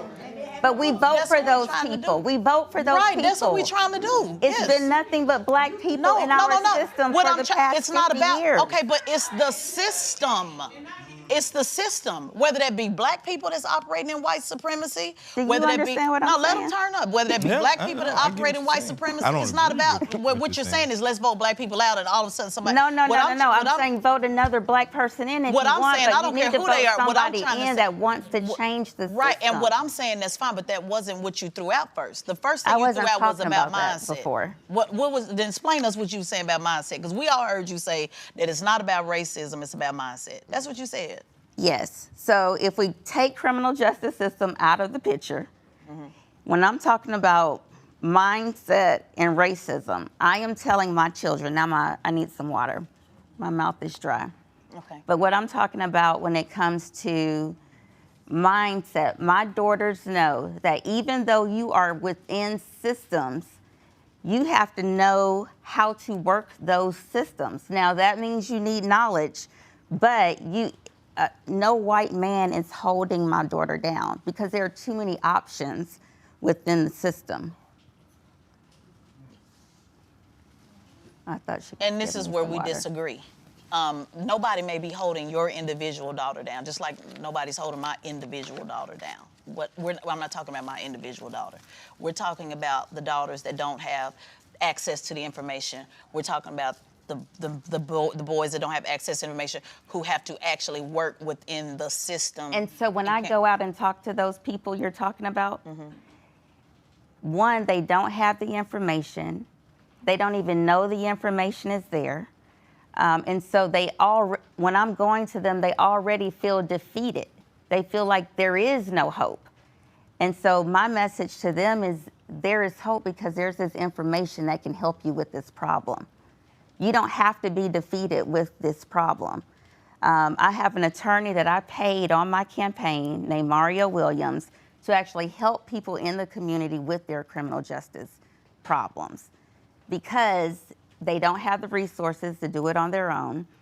And so it is not racism for those people that we have been helping because everybody in the local system is not a white person. I never said racism. We said systematic No, I thought racism. you just said racism. No, systematic racism, meaning the system. So when does it designed. become, when do we, if it started off as a white supremacist system? When did it stop? It hasn't. The No, police but hasn't stopped. No, that's really my question. So if it started off as a white supremacist system, Right. and now we're in 2024 and there hasn't been a white elected official. You keep there. making it about the color of a person. We're talking about a system. You don't understand. A white supremacist system. Black people can't perpetrate white supremacy. You can be black and be a white supremacist. You had black overseers in slavery perpetuating a white supremacist system. Okay, well then let's say that then. Yeah, I mean, we keep saying system. We keep saying We're saying that. We have black people operating in a system that are perpetuating white supremacy, white policy. Well, let's say that. That's what we've been saying. Okay. That's what I we've will been agree saying. that. So I'm you just agree saying to it's- that? Well, I'm saying that I don't see white people at the local level where my people need help. But you keep talking about white people. We're talking about systems. Yeah, I get it now. Yeah, well, yeah, that's what I thought this, okay. I thought that's what I've been saying. But let's go to the economy. Let's talk about some of the pressing issues with the economy. I know we have a clip. We're gonna roll on that. 2% throughout the entire time. Wages adjusted for inflation were rising. And that's the measure that really matters, wages adjusted for inflation. When you look at black unemployment, it was the lowest time at any point in American history to that point in time. When you look at the economy overall, it was growing across the board. The Trump tax cuts, which gets demonized a lot, actually added more revenue to the federal government than at any other point in the history of our country, adjusted for inflation. There was money coming back from overseas because companies were bringing that money back, and the way the entire tax policy was structured, it was actually moving into really only two categories. One, wages for workers. Two, being able to buy back stocks. That's the only two ways that that money was being really invested. There was a third way, capital expenditures, but that was another point of his tax policy. Then you get to regulatory policy.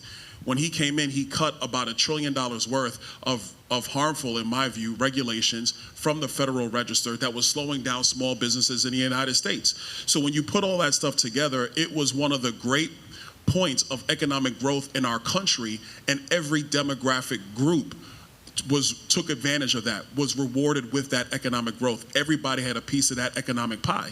So black men are looking back and they're saying, okay, we had the 4 years of Trump, we have the 4 years of Biden-Harris.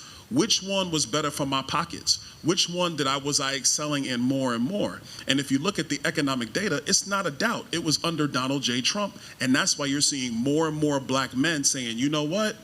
I'm gonna roll with Trump. Counter Gary. I would just have to disagree because, pay attention, he said up until that point, it was the lowest unemployment rate. The lowest unemployment rate for black people was actually in 2023 under Joe Biden. Donald Trump inherited a strong economy from Barack Obama, number one, and he fumbled the bag. He had a strong economy, he got hit with COVID, and he fumbled the bag. So Biden gets in office with a pandemic, a financial catastrophe, and had to build it back up. What we look at is people who have a memory of the beginning of Donald Trump and not the end of Donald Trump. And government is like a ship. It turns slowly, not swift like a speedboat.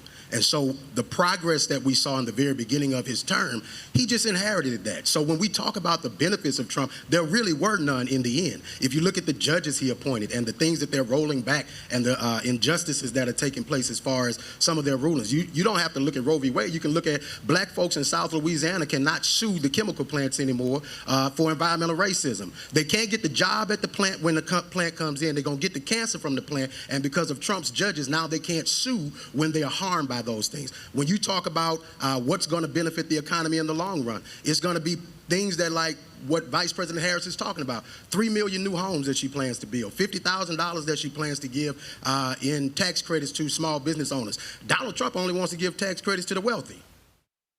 I want to hear what some of our audience folks got to say, because y'all did a lot of nodding and amen. And come on up. Somebody come on up. Tell me about that clip, what y'all think about the economy. A lot of and I'm just checking, I'm looking at X and polls as we go through this. People said that the economy was actually at the top of the list. Abortion was not at the top of the list.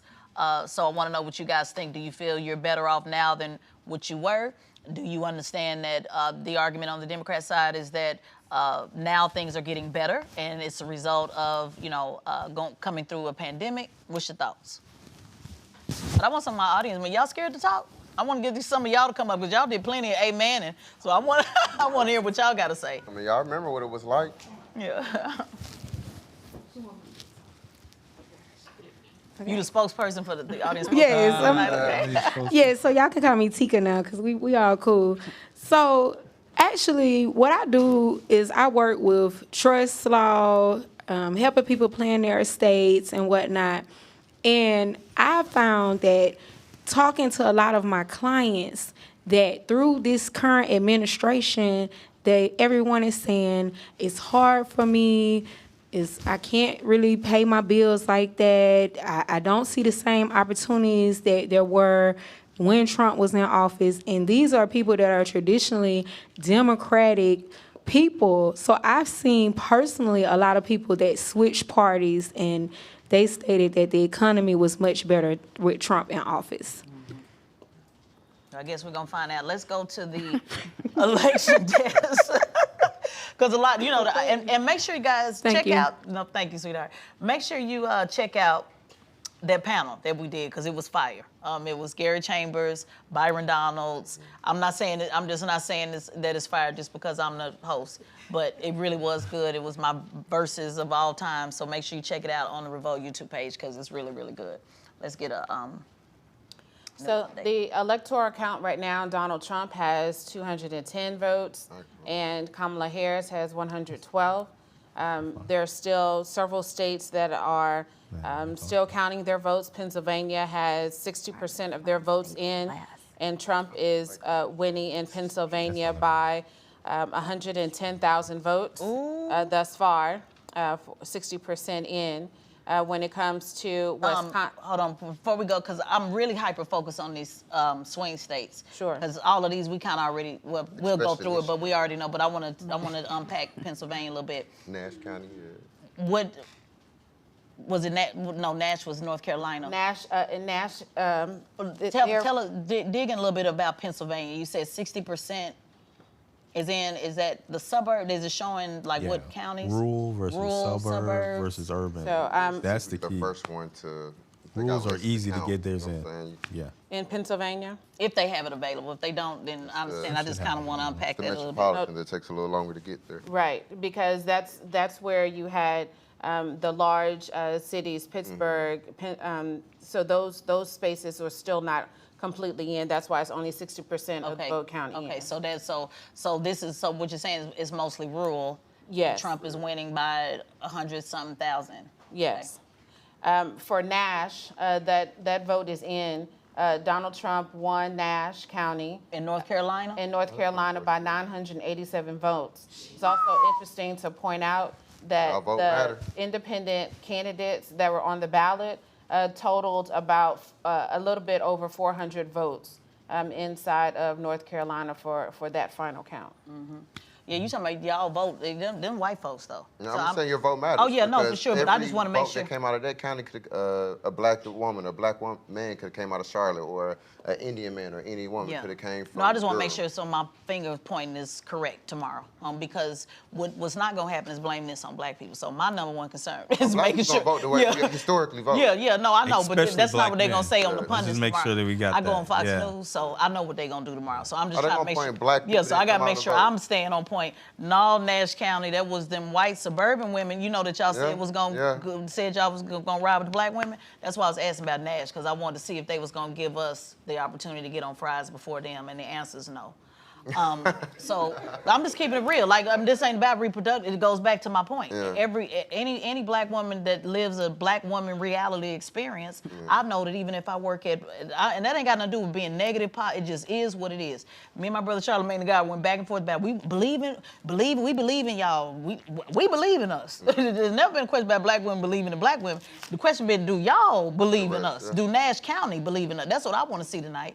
Are these white women going to give black women, and I know some they say she ain't black, well, one thing for sure is not white. She ain't white. She definitely not white. So I want to know, are y'all going to give the black woman, non-white woman, the job over Hillary Clinton? That's the question. They couldn't give And Hillary we the can job. talk. We can talk about reproductive rights and democracy and all that. The bottom line is the counties are gonna tell. They're gonna tell the tale to see, because every black woman in here know that even if we worked at McDonald's and I get on fries first before Becky, she ain't having it. She's going to get on fries. Am I lying? Am I lying? Former McDonald's employee, they didn't. Yeah, no, I'm just saying any job. fries I've never seen a white woman say, you know what, you're more qualified. Let me just fall back. That just hasn't been my experience. And you can call it not hopeful. You can call it pessimistic. You can call whatever you want to call it. No, I'm just saying the counties are going to tell the tale. And if reproductive rights is very important to white women, because they do believe in the ring before That's the good scream. thing about data. We will know. We will who know. voted And let's how they voted. unpack that for a minute. Let's talk about this reproductive rights. Because this idea of autonomy, let's just really talk about this on white women and their reproductive rights. Let's talk about this. I mean, I think if we, at the end of the night, if we see white women go for Donald J. Trump, they chose race, they chose misogyny over their self-interest. It's just simple. But it's not that. their see. I And this, mean, but it should be your No, self-interest. but it's whether not, your though. daughter or yourself, No. you're pregnant. You See can't, this? Okay. See this. And you can't seek the medical attention This to is save my your life. I mean, Emma Thurman died. Right. This is my for a simple procedure. This is my I favorite can't think of the talking other point. young lady who died, but died Right. for just simple But procedures. kind of going back because to she had what a you talk. dead fetus in Just herself. let me just hear me out. Just hear me out. Just hear it out. Remember we was talking about people's interests? Their interest is white supremacy, though. See, that's what when No, people I get that point. Just let me but cook at a what minute. point do No, you put but- yourself before? No, they ain't though. You hadn't paid attention to this history. Yeah. So pay attention to the last 400 years, brother. What I'm trying to say. So when we say, "Oh, they not voting their interests," Democrats love saying that, and I'm just saying it as an independent, as a cable commentator. They voting against their interest. No, that's their interest. Yeah, white their supremacy. interest. Yeah, that's their interest. And Their it shows. interest is not, and it shows, and it's been showing for the last 400 years. Their interest is their head of household first, that their white man gets promoted first, because they're going to benefit from that. Even if that means crashing out for 4 years, even if that means I'll just go get on a plane and get an abortion in Michigan, even if that means, because they got the resources to do it, so even if that means, hey, we'll just crash out for another 4 or 5 years, that's their interest. We have to stop telling people what their interest is. You need to vote your interest. That's their interest. No, we that's say why what should be. No, their you can't say what should be the interest, And as you because clearly what stated, motivate me in politics their ain't gonna health motivate isn't you. their issue. Their no, race is their issue. health is their issue. They just gonna go get it somewhere else. Your health is not their issue. I don't think majority of white women can just hop on a plane and fly. But what I'm trying to say, but they damn sure When they say can't. the average American doesn't have Right. $500 in their savings account or their savings account. But what I'm trying to say A trip is, to Miami gonna cost me more than that. do y'all understand what I'm telling y'all? Their interest is their interest. You want your interest to be their interest. They don't give a damn about you. So even if that means crashing you out, it has nothing to, that's their interest. The hierarchy of who is in charge in this country, what is white man, white women, black men, black women. Period. That's their my interest. question is, Even at if what that means point it does ain't it gonna come- never be no point. See, I And know why? y'all want to, because that's real life, baby. I think That's real life. At some point in time. No, that's real life. At some point that's in real time. life. See, I deal with real life. I guess I deal with And in real life, gangbanging. things change. Yeah, it They changed. change. But the only way it's gonna change is knowing your interests and stop trying to get them to be trying to get them to get your interest. We just have to get more people that's about our interests and get us involved and take over. Trying to beg them to be on your interest, to be concerned about you, ain't gonna never work. Let's just do a relationship. What I look like telling your man, hey, you need to be worried about what's going on. That don't even make sense. Deal with your house, who's on your interests. And Democrats got that bad. They always sitting up here, the $1 billion that they should have been spending to get this black vote out, they was over there talking to them people in Nash County. They spent that money in Nash County, talking to them people in Nash County, begging them to be a part of their interests. And instead of spending that money to get this black vote out in Atlanta, Savannah, Augusta, Macon, they just assume, oh, black people come to the polls because it's a black woman, so they'll just come to the polls because they're begging other people to have their interests. The vote, they have the vote. Because we need those other people. No, but we actually don't. We actually don't. People in power want to stay in power. That's right. We don't need them. See, that's what we don't need them. If that was the case, we would have won. Hillary would have won. But we needed white women to vote democratically, and they didn't. I'm kind of agreeing with you. You know, at the top of the ticket, at the end of the day, somebody is going to trickle down what the interests are going to be. That's right. And so at the very beginning, I said, when I'm out in the community, nobody mentioned abortion was what was their interest. That was a talking point. You're repeating the talking point for the party versus the talking point for just... Of actual people. And let me keep it real. Black women ain't talking about abortion. I'm just gonna keep it all the way above. If we just go with the negative, y'all say we ain't nothing but single mamas. Black women have our babies. So when we talk about, can I talk about it? Talk about it. Can I go and talk about it? Because this is what we getting confused with these talking points. So maybe they need to spend more time and actually talking to real black women. When the pussycat movement came with them was white women out there talking about abortion. Let's just go ahead and be real. White women pushed the ring before spring. They put, see, these white women who are getting on board with abortion and these birth control pills is to make sure their daughters, because their daughters is definitely getting pregnant. Let's not get confused about it. So their daughters in college, because they believe that once you have a child outside of wedlock, and I'm just doing it, not all, but just as a whole, once you have a child outside of wedlock, you're damaged goods. So these white women in these pussycat movements that was out there in droves, you couldn't see black women for miles and miles and miles. It's not that we don't get abortions, it's disproportionately we do because of economics. But for the most part, black women have our babies. That's why they say angry black woman, single black woman. We quick to say, hey, you whether your daddy here or not, me and you gonna be all right. So black women have our children. So the talking point of constantly talking about abortion on black women, yes, it's important to us, but it is not the leading issue when it comes to black women. And I think that's something that Democrats failed in their talking point. What they should have been talking about is IUDs, because we have fibroids. We get birth control to actually help our cramps. A lot of y'all don't know that. Should have been talking more about that than talking about abortion, because we actually do have our children. And when we don't, it's because of an economic reason. So you should be going back to economics. When you fix the economic reason, then we have our children. Am I telling the truth? We quick to have our babies. We have our babies according to y'all online, because y'all quick to say we single black mamas. So which one is it? Are we single black mamas or are we pro-abortion? The math ain't mathing. White women push that. They've pushed that talking point in the Democrat Party. And as a result of that, it has failed. I understand that pushing points, but numbers say black women die on the birthing table more than white women. But we talking about abortion. I'm just saying, but that adds their process. Right. But that's maternal health. Exactly. Yes, and they're all interconnected. Maternal health, right, but abortion. But when it comes down to abortion it's all is the health care. But when it comes back, see again. It's a procedure. Yeah, so again. A healthcare procedure. Right. If you cannot have an abortion, sometimes you may die, as we've seen before. I'm not talking about why you have the abortion. I'm saying it's a procedure. What I'm getting from her, what she's talking about is prior to, some black women get abortions, one, because they don't have the money to have the baby. They feel like that is the only option that they have. Right. Now, the examples that he gave, those women, the doctors should have been giving them emergency care in the hospital. And they would have if it wasn't for House Bill 481, which was passed by a Republican governor and a Republican. That was an emergency. And it was an emergency that they did not go through with. Those mothers need to be suing those doctors for malpractice.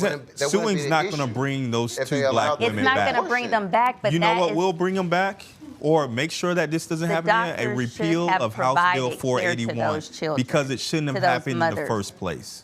That's why. Down at that legislature, everyone said if you pass this bill, people will die, especially black women. And that happened. And the only excuse I heard was that shouldn't have happened. Right. It did happen. And you knew it was supposed to happen. There is blood on the hands for anybody who voted for that bill. And the only way to deal with it is to get rid of House Bill 481. And that's when it comes to local politics. If and a in the state woman legislature is in of an having somebody who's emergency in that. situation, a maternal health emergency situation, the doctors are required to Why treat. didn't those doctors act then? Because it hasn't been codified This is what an a simple emergency question. situation is. So doctors Why- are afraid to operate. Well, or to why do wasn't those it because they required don't know if emergency this is situation? No, why didn't they? Did the doctors say the reason they didn't perform the care is because of You're a not House going to bill? get that right now. Well, Why? what did they Because they're say, under though? investigation because they don't want to be sued. But I can tell you what, before House Bill 481, they would have gotten that care. Yeah. You know why? Because women were getting that care before House Bill 481. And all I'm trying to say is, and I need some sister up here to back me up, all I'm trying to say is, when we're talking about knocking on doors and the issues that black women are concerned about, I agree. It's health care. I agree. When we need to have an abortion, I get it. What I'm saying is, that is not the first thing coming out black women's mouth. Oh, yeah, you're right. I can see that. It's And I not. think I can see that. Democrats That's have true. failed That's in true. the reproductive. Am I telling the truth? They failed in the reproductive conversation because all I'm just saying, because I'm a black woman, so I'm just saying they led with abortion when they should have been leading with birth control, leading with IUD, leading with because that's a real thing. I think we missed on the talking. They missed it right because you know But it's why? still an important You know why though? Because they was listening to white women operatives that run these Democrat campaigns and told them, go talk about abortion, go talk about abortion. And so because of that, it also ostracized black men the ones who lean moderate and conservative, because guess what? Most black people do. A lot of black people are not super Absolutely. left. So when that abortion over and over and over and over and over and over, abortion, it allowed those talking points to say that's all y'all talking about are abortion. And not only does it not make sense if you actually talking to a real black woman, because first thing we're gonna talk about is our money. What's up with our money? Black women are still paid less and more educated than white women. So if you are talking about equal pay for white women, if you're talking about removing college debt, if you're talking about more opportunities, black women have more education than white women, we still underpaid. So they should have been talking about even out that dollar before they start talking about, because once I even out my dollar, I'm gonna have my baby.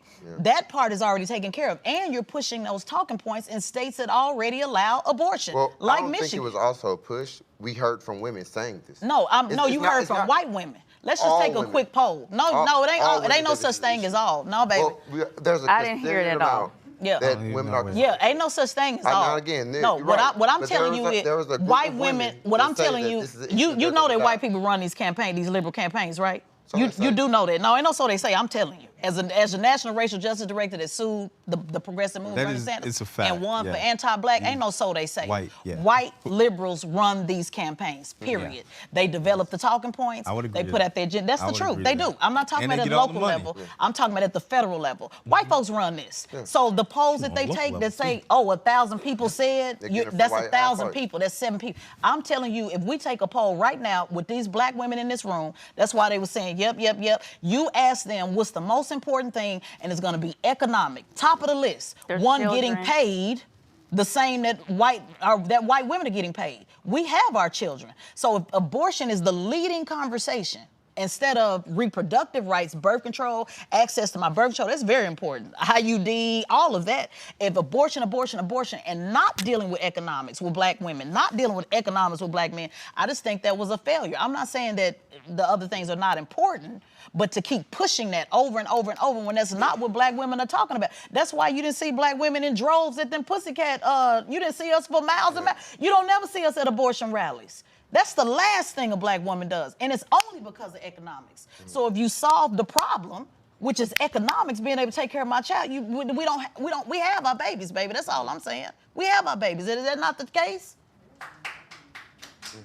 The numbers show it, because how many single black women are there? The numbers show that with or without a husband, we have our babies. The numbers show with white women, they do not, unless they are I'm telling you with the numbers. I understand it, but I don't think that's the point of pushing for this, that talking piece. It was more so preventable deaths happen. But it's a small percentage. What I'm telling. Well, they in thought Georgia, that, we have some of the highest percentage but this of is a women dying national on show. birth We're not tables. talking about just And Georgia. as a man Right. that wants to have a child one day, Well, guess what? I don't want to see the love Y'all of my life losing die Georgia, on the though. table. Right, but no, what I I'm don't want to see my sister die right, on the table. Right, but I'm actually the sister that could die on the table. Exactly, And I'm telling I want to you, make sure there's measures in Right. place so you don't die I on know the that, table. but that's not what I'm telling you. And what you're telling me, that shouldn't be the main talking point. No. And we can agree on that. That's all but I'm we saying. still don't need to have sisters dying on the Of table. course. Do y'all think did y'all hear me say we need die on the table? That's not, they my third co-host. That's not what I'm saying. They heard you say that. What I'm saying is the campaign led with that. Yeah, it could have been better. Let's just be honest. Yeah. They led with that. They led with reproductive rights being the main issue, the same way Trump led with immigration. That's all he talked about. Immigration, economy. The Democrat Party led, and I am pro-choice, so I just want to be clear. Yeah, well, they led with taking women's sovereignty, which is a very important issue. They led taking women's right away to choose. They led with abortion. I'm going to name it for what it is. No, that's the problem. They didn't talk about the other things. No, they led with abortion, period. And that's why in Arizona and Nevada, they said, don't worry about it, pro-choice Trumpers. We're going to just put a proposition on the ballot so you can literally split the baby literally. And now these pro-Trump, these pro-choice Trump women will vote to get abortion back and will still vote for Trump. So that's what I'm trying to tell you. They led with that. That should not have been the lead. And the numbers are showing it. So I'm just saying that's not, you keep talking about women, won't they? Women. What women? Y'all talking about white women. Y'all can't possibly be talking about black women because that's not what black women are leading. We're talking about economics. We're talking about the bag. Give you another Stacey Abrams race, leading with abortion, and that did not pan out very well for Stacey Abrams as well. So we've seen that abortion on the ballot, when it is at 50%, people will vote for bodily autonomy. But in Florida, there was a 60% threshold. That was always going to be hard to get. And Florida went red, like we expected it to, and that amendment actually did not pass. I would agree with you. I think that abortion is not, and we see the numbers, is not leading into the type of turnout that Democrats thought it was going to be. Right, and I'm just saying white folks lead it. And I'm saying it as Tezlyn Figaro. I would agree They're with in charge. They run all the communications, babe. They're in charge. They decide, and that's on Republican and Democrat side.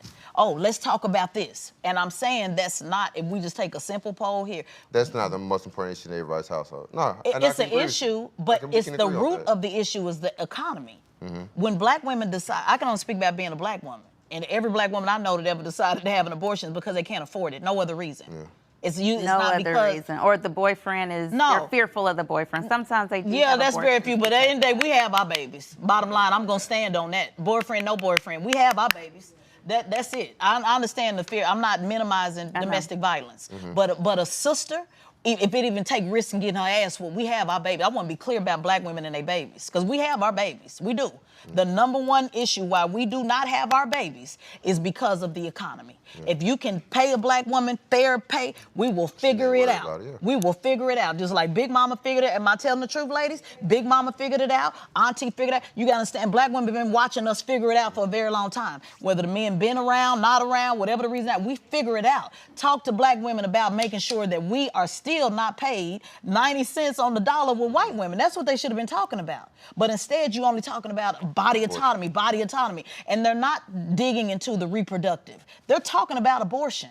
That's it. That's why them white women with Trump, with Obama, then they flipped to Trump, remember? Because white supremacy got on the ballot. Let's name it for what it is. And then when Roe versus Wade came in, them same white women in the midterms flipped it back to Democrats. White women. And the same white women tonight, we're going to see if they're going to give it to the Silk Press, VP Harris, let's name it, to VP Harris, or the toupee. That's just what it is. So this is about white women. I'll take a Silk Press any day. And where they, right, only thing is you're not a white woman. So, see, that's the only thing. See, white women are the deciding factor. Black people gonna do what they supposed to do. Like we've been doing supposed to do. And you're saying, what is the number one interest of white women? The number one issue of white women? Yes. I think she's going to say white supremacy. That's right, with their man in position. With their man in position. Because they're going to be all right.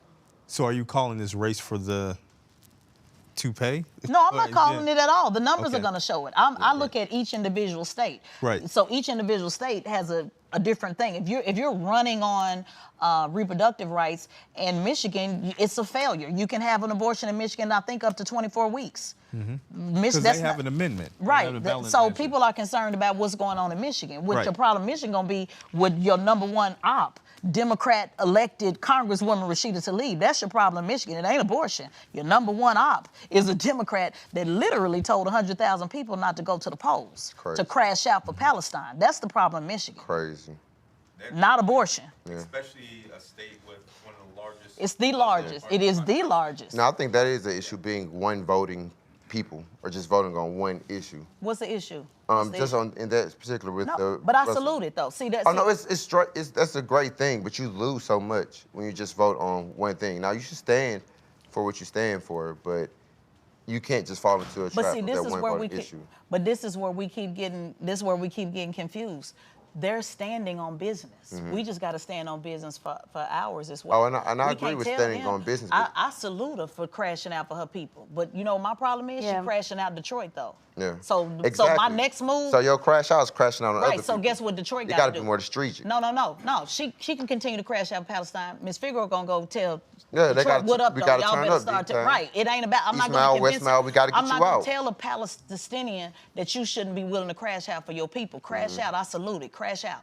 The question is who gonna crash out for black people? You got to stop talking to people about what they need to be doing. She's doing exactly what she need to be doing. Oh, Obama told black folks what they need to do. You need to be voting But for Obama, Harris. but that ain't gonna work. But I'm saying, you saying tell Pastor them, Troy said you it. tell them Rashid's leave. We gotta be more strategic. Cardi No, B they said ain't it. being strategic. They saying Beyonce we said crashing it. out head first for the Palestine people. Now Detroit, my question with Detroit, what up though? What y'all gonna do? Y'all gonna let her keep crashing y'all out? Are you gonna get leadership in place to be able to say, no, ma'am, we're gonna have black leadership? Detroit is the blackest city outside of Atlanta and Cleveland, blackest cities in the country. Y'all letting her crash y'all out? I don't have no problem with her move. The question is, Detroit, what are you gonna do? You're not gonna change her mind. Just like you ain't gonna change them white folks' mind. See, I don't believe in this changing mind. At what point are we gonna change mind? You in the military, what, Navy? Navy. Okay, did we change mind? You either gonna go past basic training or you don't. That's it. But once you get past basic training, you become a part of the fleet. Right. You become a part of their mission. But the key is you gotta And get as a past person- basic training. Yeah. That's the key. And that's what we're trying to get people past. No, we trying to get oh, yeah, people we did it past different in the Air basic Force. training. Oh, okay, Well, so- when I'm talking about politics, we're trying to get people past just basic Yeah, training. but I'm about soldiers. So in the military, when I went to do Or NCC sailors. yeah, well, I don't know. Maybe y'all did it different in the Navy. But I was under, where my Army brother at? I was under Army regs. So we didn't do no passing. You either gonna do it or you ain't gonna do it. No, I'm saying that once you passed or got past basic training, you got into the nitty thing. So we getting people, I think we have some highest voters turnout, so we getting people to vote. But now we need to get them to make educated votes. Sure. Now we need to get them to hold people accountable once we get them we need in. new leaders. And It's that not- too. We don't have enough people running. you Like need- too many people exactly. saying, I want to be the king maker or the queen maker. Right. We don't have too many activists in the streets with the fist up when they need to be at the ballot box or they need to be on the ballot. And that's the biggest issue with even with the leadership that we have now. Not turning it over to new leadership. Yeah. I just not want us to training stop and bringing begging- I people just up. want us to stop creating begging people to vacuums change. of leadership and having ops, as we call it, get in those areas where we could have had a strong black leadership or we could have had strong minority leadership or just strong principal leadership. And that's something that we look at our older generation like, when are you gonna pass the torch? And I'm saying stop asking them to pass it, take it. That's, see, that's the difference. I don't That's believe in mindset. passing. Yeah, take it. Take it. Yeah, it's okay, take it. And there's leaders taking it. Yeah, And there's definitely leaders taking it. Yeah. Let's we got some new projections coming in. So this moment, Donald Trump has 214 projected electoral college votes. Kamala Harris has 179 projected votes. Closer. We still have Oregon is starting to bring in their numbers, and right now Harris is winning Oregon by almost 20 points. Yet that's only 46% of the votes that come in. Arizona is 50% of the votes in, and that's at a virtual tie. The vote count between Trump and Harris is less than 3,000 votes. Wow. In New Mexico is 67% of the votes in New Mexico. Harris is winning 52 to 45%. Okay. And what about the proposition? Does it show the proposition in Nevada and Arizona? Nevada has no data come in yet. Okay. In Arizona, you're looking for the proposition? Yeah, the Arizona and Nevada, those propositions. So at this point, as we're getting late into the hour, we'll just focus on those swing states because all the rest of this is pretty much look like the map is getting filled. Let's go to Kennedy quickly and check in with her, and hopefully her technical stuff has been fixed. I am here at my second spot of the night after leaving Spelman. I came over here to the gathering spot, which is the heart of Atlanta and where most of the millennials are gathering to celebrate these election results. It was fun to spend a little time with Gen Z. They were partying, dancing, but as the numbers were coming in, it was getting a little more chill. Came to the gathering spot and now they turned it up a notch. There is a celebratory feeling here. The music is going. But also people are waiting in anticipation to find out the results of this election. I talked to a few people who said that they were experiencing a lot of election anxiety today as they're watching the numbers come in. So I know that it feels good for people to find community and come together at this time where they wait out these election results. I did have somebody that I wanted to bring on for a quick moment, Tez.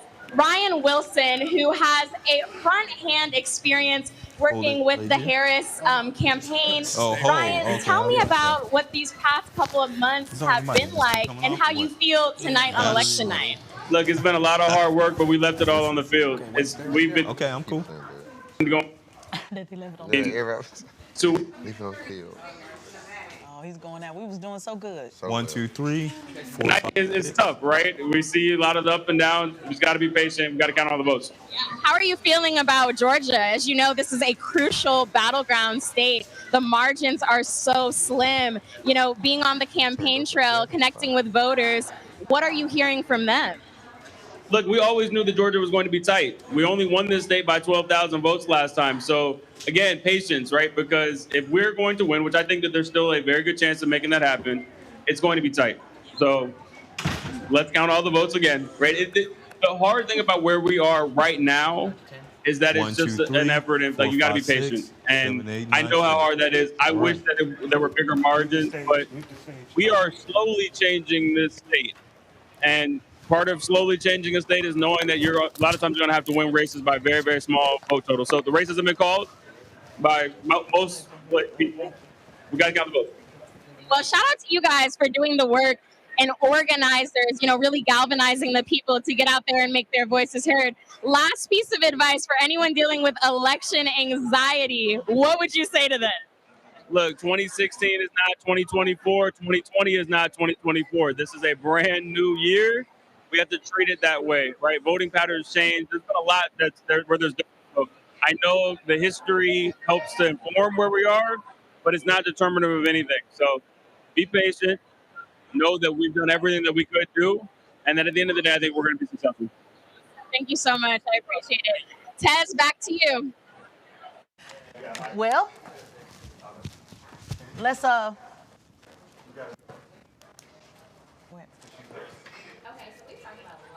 Yes. And so we're not going to be able to kind of, review them all. But the one thing I do want to focus on is, I think it's a little bit disingenuous of you, State Rep Maynard, to assert that it's a mindset, because we recognize that there are so many things that work against us. And so for you to have this, pull yourself up by bootstraps mentality, when oftentimes we don't even have boots, it's gaslighting the community to make it seem as though, oh, well, if you just pick school choice, then things will be so much better. But the reality of it is, as you said, it would be better for maybe one child, but what happens to the entire community? And so when people like you make those kinds of statements, and then you go align yourself with people who do not have our best interests at heart, it becomes an extremely toxic situation, because now not are we only fighting the people in the Republican Party who do not have our best interests at heart, because they've told us that we're garbage, they've told us that, we are criminals, they've told us that we don't take care of our children, they've told us that we're only concerned about, the things that are not important, like music and hair and bags and all that kind of stuff. So they put people in front of us that push that type of mentality. It becomes problematic. And I think it is emblematic of the fact that you are now being pushed out of your district because you ran as a Democrat, but then you switch parties by going over to the Republicans and aligning yourselves with them.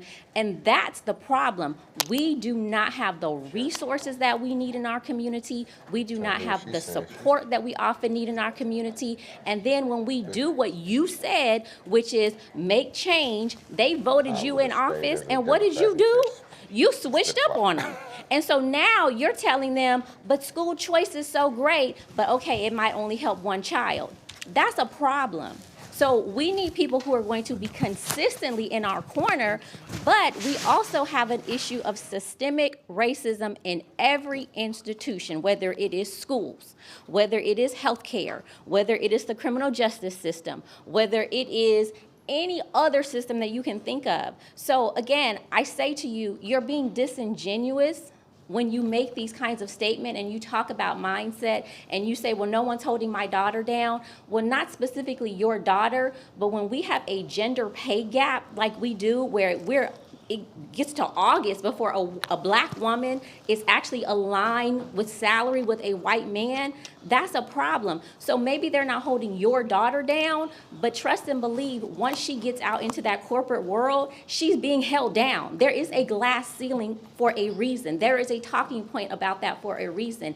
So I just want you to be a little bit more authentic and genuine in the comments that you make, and stop making it seem as though it's as simple as go online, get a template, and do something. Because to the point of the moderator here, I can have a template, I can type it up, and I can make it look real pretty, but when I get to that courtroom, if that judge is someone who does not see me as human, then it doesn't matter how nicely I present that document, they are still not going to do right by me. And so you present this, well, why didn't they just comply type mentality? Or like for the doctor, when you said, well, the doctor should have just performed that procedure and go to jail. You think they're gonna risk their life, their license and their livelihood for that black woman laying on the table and go to jail for her? No, that is not how this system works. And so I feel like you have to be a little bit more genuine in the way you are positioning these types of comments, because it is very, very, very much disingenuous, and it does gaslight. Well, I appreciate I do appreciate your opinion. So my response is this. When I go into the community and I'm talking to people, I am saying to individual people, you are important. You can empower yourself. Here are some resources to do that. I'm not just telling them you are important. I am actually walking them through the steps to get the resources that they need. The bills that I did this past year were all for my community. One of the bills, we created the Georgia Maternal Health Commission, which is looking at reproductive health of minority women. The bill for the special needs scholarship. I am a physical therapist, so I work with kids with special needs. I see what you're saying. I don't agree with it. If you, and I may not just be able to articulate it the way I need to, but when I am in the community, I am actually helping people individually. I am not just telling them something to just get along to get along. I am actually giving them resources to help them. Like I said, part of my campaign was actually paying an attorney to help people with their criminal justice problems, because some of the things are very simple fixes. I don't think other campaigns or state legislators do that, but I appreciate what you said. Introduce yourself to the audience, please. NAACP. I wear a lot of hats. My name is Dante Carter, North Fulton Dems Chair, First Vice President of the Atlanta NAACP School Governance Council. You know, I got to be there for the babies, PTO board. So very much community oriented. And, you know, that's what I'm really big on, you know, really doing the work. And if I'm honest, it's a lot of black men in my community doing the same thing. You know, I'm not the only one. And I think, you know, we don't get the due respect there when it comes to that. And so, you know, when I introduce myself, I like to be able to say I'm not the unicorn in this. You know, I got a whole flock with me, you know, that I'm riding with. It's very important. Hi. Hello. I'm Maya Prabhu. I am a reporter at the Atlanta Journal-Constitution. I cover politics and state government, and I just have one hat. Just have one hat. Just the She's a one rock star with that hat, though. Tell me about Black. I know earlier in the conversation you heard me talk about, and I get that it was a 100-day run. I get that it was already behind the 8 ball, but there has been criticism on the lack of money spent on Black media, the lack of money spent on Black outreach. Do you have some insight to add to that conversation? Yeah, I think that they kind of ran what could be similar to what Barack Obama ran in 2008, which was kind of like this rising tide lifts all boats type of messaging. And so, yeah, she did not make a point to do a ton of Black media until, I think she was on the Big Tigger show today. So I'm not sure what the thought process was behind that, but it was something that was noticed by folks in the communities. Yeah, it was noticed to the point so much that your president, I mean, he did. He had to kind of put it on blast, even though very much in support of the Harris campaign, obviously. When I watched the Black Men for Harris fundraising call, he was on the call. So he certainly was in support of Harris. I was on the call, too. Yeah, he was certainly in support, but he had to eventually call out the campaign, right? Yeah, well, and I think, I appreciate, you reminding us to be honest, right? We got to be honest. And I think the campaign, if you're trying to talk to Black men, especially in a state like Georgia, I mean, you got to have people on your team that reflect. Okay.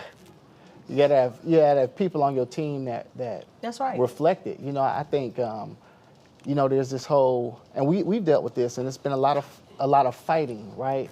And it's just me being honest. I get in a lot of trouble with the Democratic Party because I talk too much, but I believe in being real. We got a lot of people that come into the state that don't live in the state, that aren't from the state.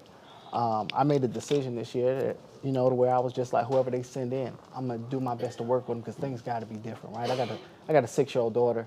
I got a wife that's an OBGYN. For me, there was just too much at stake, right? So I let a lot of things fall by the wayside because I'm just, I gotta stand up for my ladies. But the reality is you gotta have people from the community there. You can't just fly people in and knock doors. We have people come from California, they knocking doors, but if your community leaders ain't stepping up, That's right. if they not bound in, you got a problem. That's right, and they need to be paid. So let me go ahead and say, because you say you don't want to get in trouble. I get in trouble. When you are a national staffer, like I was for Bernie Sanders, and I flew into Michigan, the first thing you do is connect with people in the community. Yeah. The first thing, the community leads. Yeah. Instead of you following, like when you saying, I got behind them, it don't work that way. Yeah.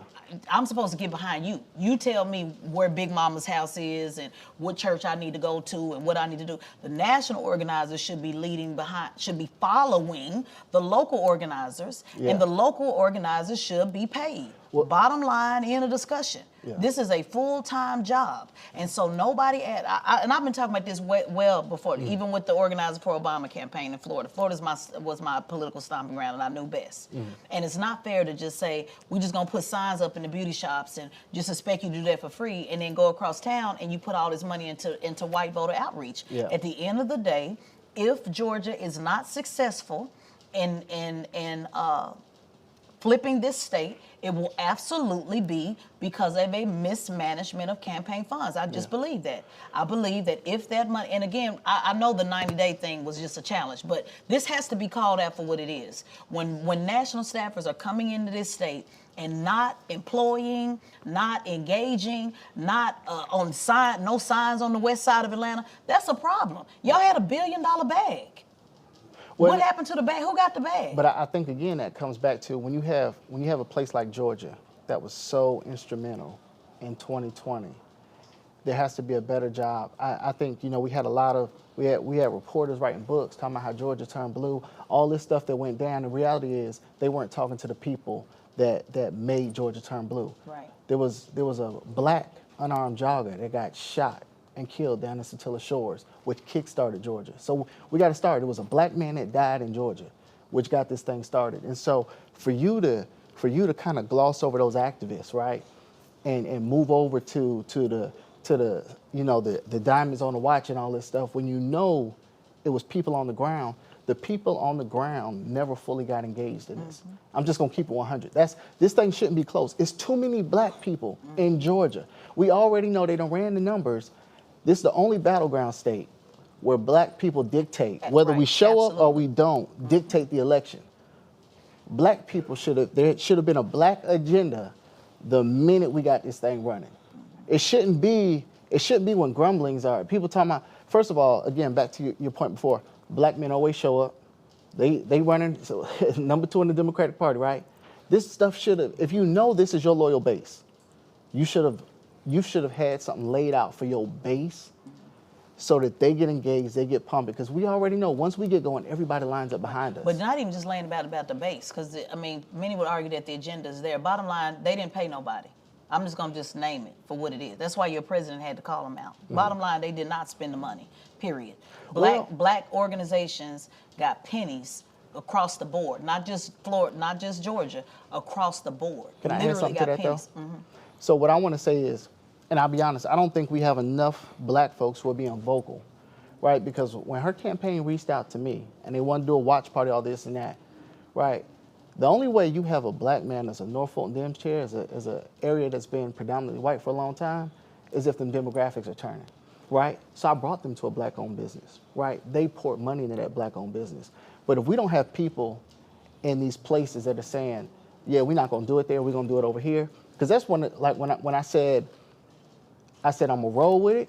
Oh, I was still like, hey, no, you're in the wrong place. We need to move over here. What I'm saying is, we got to have more of our people who are in these positions, whether they're volunteer or not, saying it has to be us saying, hey, y'all need to pay some black folks. Right, y'all we need to pour money. but we've been saying it. But I don't think we are as loud as we need to be. No, we're not as loud as we need to be, because a lot of folks have been covering up, because they say, again, like I said earlier, well, I'm not going to say nothing right now because then it's going to seem like I'm helping Trump, or now it ain't the right time, or let me wait till after the election. Oh, no worries. Come Wednesday morning, because plenty of people had to really kind of push it. Like I said, Derek Johnson did. Jason Lee did with Hollywood Unlocked. Roland Martin did. I know I did. Like, several people said it, but it wasn't loud because, again, it wasn't the primary thing. The primary thing now was do everything to get elected. And so it wasn't received. Well, I think the ground wasn't saying. You got to have the community leader say it. What I know. And it's got to be, because I think people used to seeing, like, Derek Johnson's not on the ground. Yeah. I love him. He's a great leader. But he was speaking for it. But I guess he was speaking. Yeah. But he told the truth, though. When I'm no, he paying did. nobody He did. nothing. So that's the bottom line. And I just... And most people ain't going to risk like you said, you get in trouble all the time for it. Most people ain't going to risk. I'm the only one that is destined to want to be an Uber driver for the rest of my life. Most people don't, like you said, I get in trouble for it. People don't want to get in trouble for it. They don't want to lose their position. They don't want to lose their access. They don't want to lose their power. So that's why people don't speak about it. It don't take a whole bunch of people to speak about it. It was said, it needed to be said, and that's the reason why they did finally drop the pennies that they did. And those who got the pennies said nothing, absolutely nothing about it, because they said if they say something about it, that's going to look like they helping Trump, so they ain't going to say nothing. Let's just focus on getting elected. The question going to be who going to speak up Wednesday. I don't have a dog in the fight because I wasn't looking to be paid. Yeah. But what I do know is they wasn't paying no black media, and they wasn't paying black organizers like they should. They should, and I think there's a lot of work, and I think this is the opening for that. I think it's time for us to really have some real conversations within the party about what support, what resources, what these things look like, because they're not trickling down, and that's a problem. Right. That's a huge problem, especially when we're talking about the base that's the firmest in the Democratic Party. It's got to be more. Yeah, well, we're going to see. Any of the swing states, do we got any updates on the swing states? There's no updates on the swing states yet. The current electoral count is Donald Trump has 230 votes, projected votes, and Kamala Harris has a projected 187 votes. What does Pennsylvania look like so far? I know still 60% was in last time we checked. It's still 60%. We still have quite a few votes that are still remaining. It's too close to call. At this moment, Donald Trump has 51% of the vote, and Kamala Harris has 47.8% of the vote in Pennsylvania. Am I looking at that correct? Did North Carolina get called for Trump? North Carolina got called for Trump. Okay, that's a major one. Yeah, that's a major. So any of the swing states, if you see any of those swing states, please let us know, because I definitely want to take a pause for the calls.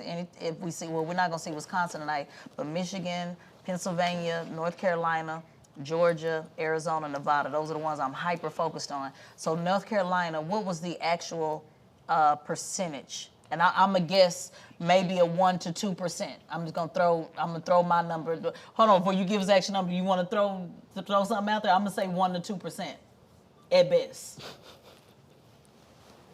Don't nobody want to throw no number? I'm the only one, a betting woman? Okay, cool. I saw the answer, so. Yo, you saw the answer, okay. I want to know the percentage in for Georgia. Yeah.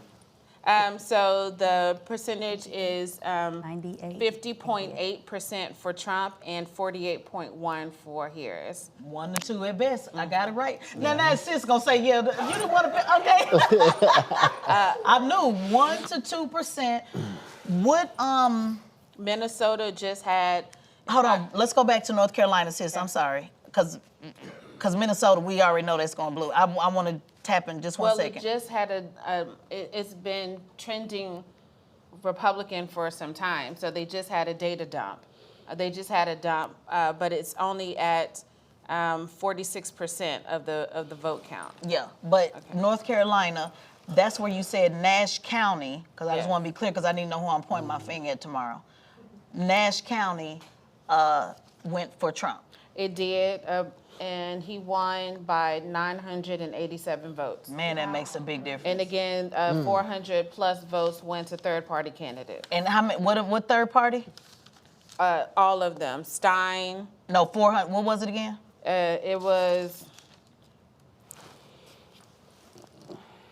It was like 467 votes. Okay. Now, what the argument will be tomorrow, and tell you now what they're going to say, and we've interviewed a few here. Third-party votes, those votes usually don't go for either or. So their argument is going to be that it did not pull away. Now, some people say that's a bunch of crap, but their argument is those 430-some people wasn't voting either way. So they were just voting to put their issue on the table to say, hey, we don't like the duopoly, we don't like Democrats, Republicans, we want to go in a different way. So those 400-something. But to see that it is literally 900 and something, that's what we talk. This is about the margins. Everybody keep talking about it. It's not about politics, it's about the margins. Wow. That's a big, big difference. So 2% in North Carolina. Let's check in to see what's going on with Darius and if he had a margarita by now. I know Darius had a margarita, so let's check in and ask if he had a margarita by now.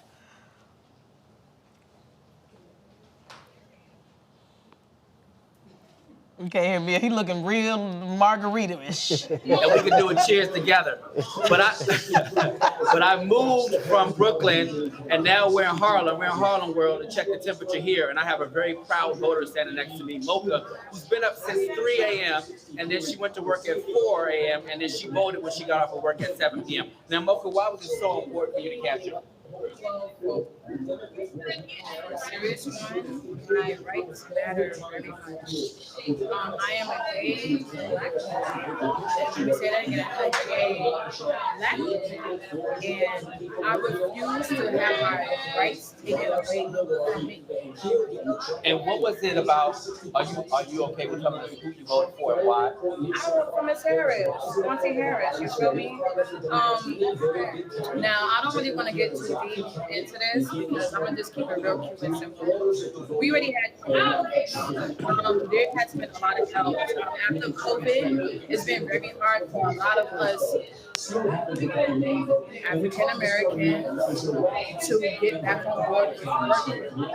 And it's also been very hard for us African American women to actually get the job that we want. I feel like that. Okay, Poe Darius, it wasn't it. They having a good time. We can see that for sure. Yeah, because they having a good time. But thank you, Darius, for that. So yeah, guys. New Mexico was just called. What just got called? New Mexico. Oh, okay. So New Mexico got called, and thus far, 75% of the votes in New Mexico, and thus far, Harris is winning by 5.4% votes. And they said that, that possibly, could flip. It was already determined to be, a blue state. But I know that Republicans did put some effort into trying to get New Mexico by being so close to Arizona and Nevada and the migration you know, being a thing. But yeah, that's pretty much expected. You said you wanted to know what percentage are we looking at Georgia's now? I think she said 88. I think it's at 88. It's at 88. What's the or 80? So it's 91% of the votes are counted in Georgia. Trump has 51% of the vote. Harris has 48.3% of the vote.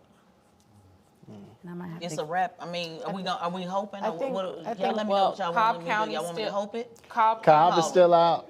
Y'all let me know if y'all want to call it or hope it, because I don't know. Nah, we gotta wait, man. Okay, y'all want to hope? Raise your hand if you want to go with hope.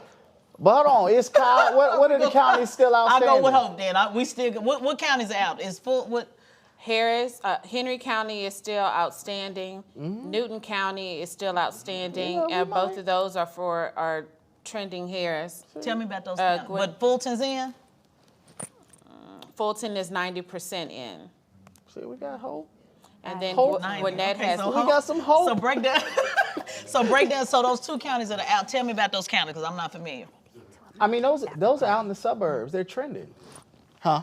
Those are trending Democrat. I mean, they tend. Yeah, because I mean, you think about all the gentrification that's happened in Atlanta. It's pushed us out into the metro areas, and so Are you a lot making that up? No. Okay, He's not. No, Henry County. He's not making that Yeah, up. that's what Henry I'm saying. County's So a lot trending. of people look at these suburban areas, and they wanted to get, they want to give it to, the white women. I'm like, man, I got a house out here now. You know what I'm saying? Like, it's so many of us out there because we can't afford to live in the city anymore. Right. So, Or some people just like living in the suburbs.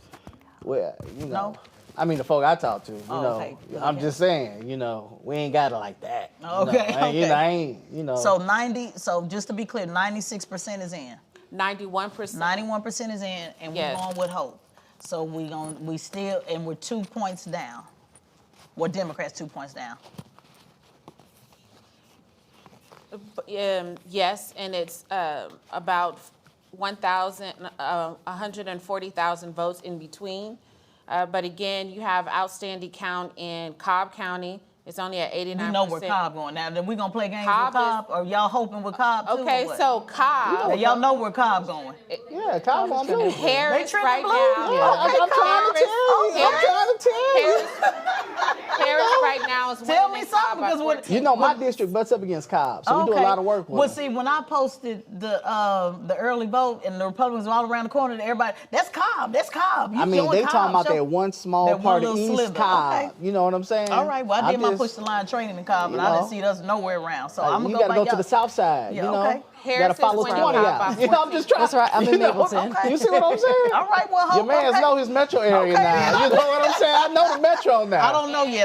And Harris is winning Gwinnett by 18 points, and Gwinnett only has 80% in. So Okay, there's still so let's just deal with the electoral college so we know what we're looking for right now. So if she gets Georgia, which is really 16. important, That's if she 16. gets Georgia, then that eases up some of the pressure to not still got to get Pennsylvania. We need So Pennsylvania. Pennsylvania, because I'm just gonna be honest with you. I when I counted my math, I was looking at blue wall. I just totally just said Georgia, North Carolina. Let's just take it out the game. I even took Michigan out the game. My math was okay if you can get Pennsylvania, Wisconsin, and maybe Georgia. I would rather go for Georgia and North Carolina. I think Georgia got a better chance than North Carolina. Now we know that for sure because North Carolina went red. But I just totally took out Nevada and Arizona. You know that. So maybe there's still a chance. She get Georgia. Hey, you got to get to Wisconsin and Pennsylvania. You don't necessarily need Michigan. So we'll see. Let's talk about Wisconsin though, because Wisconsin, and again, I'm not trying to not be hopeful. I'm just giving y'all the facts. Wisconsin, one of the most least diverse states in the country. Also, highest black male incarceration in the country. Now, did y'all know that? The highest black femicide in the country. They beat out Alabama? According to the data, we're gonna take a look at the package. Take a look. Wisconsin, if it's health, African American adult population is the most obese in America. Incarceration, we lead the nation. Unemployment, the disparity between the white student and the black student. Right now, Milwaukee has one of the worst jobless rates for Black men in the country. I don't know if they really understand the impact that it's taking on the toll that it's taking on the people who aren't able to pay their bills. It's a place where rejection occurs often. A new report shows alarming news for Wisconsin when it comes to youth of color. It says the gap in well-being between black and white children in Wisconsin is the highest in the country. The state of Wisconsin also has the highest black incarceration rate in the country. Racism has been a part of Wisconsin history since it began as a state. I oftentimes joke with people that I call Wisconsin Mississippi, because we generally think of racism in the South. You are reminded of being oppressed everywhere you go. Black women in Wisconsin are at a higher risk of violence. Data from the CDC says in 2020, Wisconsin had the highest homicide rate for black women in the country. That rate doubled from 2019 to 2020. How many more black women or girls have to be sacrificed in this state before we do something? Did y'all know that about Wisconsin? I didn't until Revolt put that package together. That's what concerns me about, again, least diverse state. So you're not depending on a huge, black voter turnout. And Milwaukee will be the key. There was not black outreach, any funds spent in Milwaukee. They went all everywhere else but Milwaukee. But we'll see. But that's concerning. When you talk about, the largest incarceration rate in the country. Well, I think that's been the biggest issue, right, is being able to speak to what the issues are. Not just speaking to them, right, but having a plan for them. And so I think that around the country, you see that black folks are economically challenged because the money don't go through our community. So what avenues and what ways what are we doing to help to create that revenue? We know that there's been this setback because of slavery. That's just realistic. And there's been this run trying to catch up, right? But the reality is 70% of our community is either in poverty or under poverty, right? And so when you even look at our middle class, it's small. So average black man making $45,000 a year, average black woman 36,000. I mean, black folks want an opportunity. What do these opportunities look like? And I think until we get more clear on what that looks like, because I don't know how much longer we're gonna be able to hang on to what happened in the 60s. I'm just being real. Mm-hmm.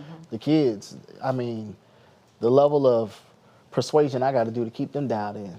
I just don't know how long that's going. You know what I'm saying? We just got to have a real conversation about what this agenda looks like. And I think it can't be on the party to decide. It's got to be on people within our community that got their hands and their feet down in the mud that are doing the work, that are saying what's needed. Well, I definitely don't think it was no accident that the Republican National Convention was in Wisconsin. Mm-hmm. They've been stomping pretty heavy in Wisconsin, and that's one of the, I'm looking at it now, looks like right now I think they're at 49.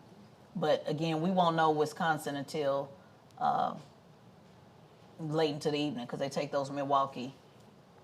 The only one that's doing that, by the way, in the swing states, go to an off-site and do. Of course, we already know who's going to be complaining about that. Yeah. But looks like Pennsylvania, Georgia, we're at 51-48 with Trump. And still waiting on some of those candidates coming. It's getting late, y'all. Shout out to y'all for hanging in there. This is a long night. Shout out to me, too. A round of applause for us.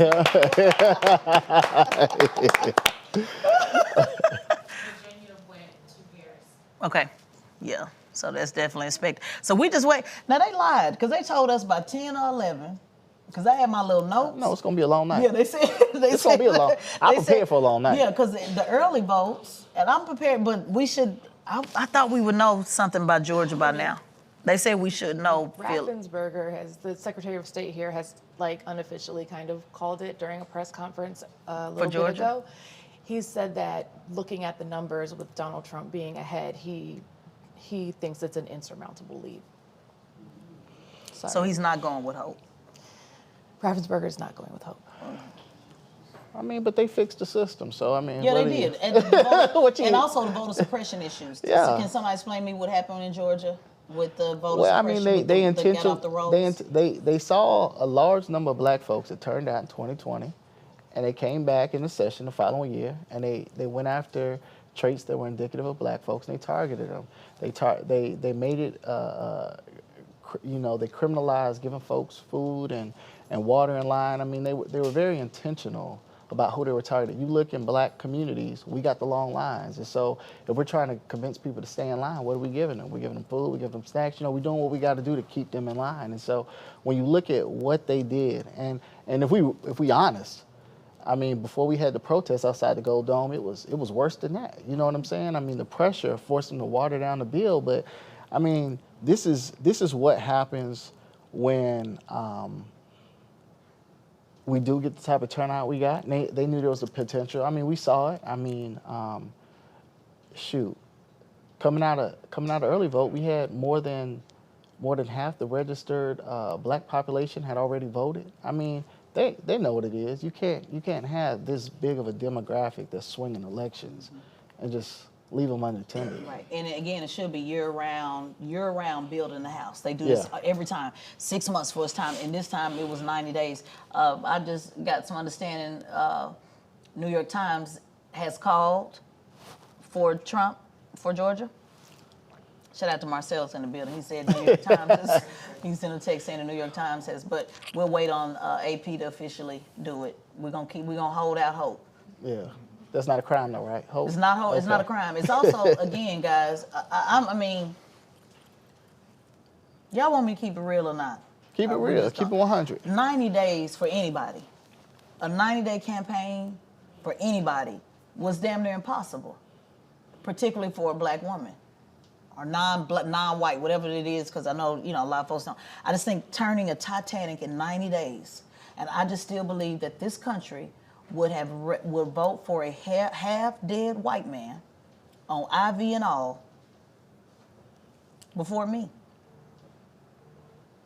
That might be cynical. That might be what it is. Mm-hmm. I would say. I just think, or it's certainly with the challenge of a 90-day campaign.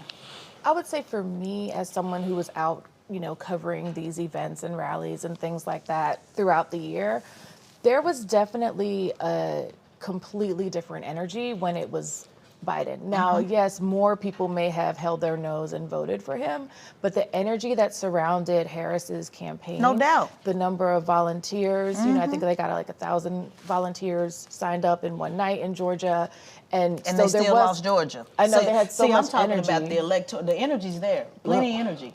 But I'm not talking about energy. I'm talking about these numbers. I'm talking about when they actually, and I agree, the energy was there. Everybody was hyped. Oh, yeah, they raised $1 billion. They did whatever. I'm talking about this electoral college and thinking the Confederate. We're talking about the Confederate. We're talking about Georgia, and we're talking about North Carolina. So energy sound good. TikTok sound good.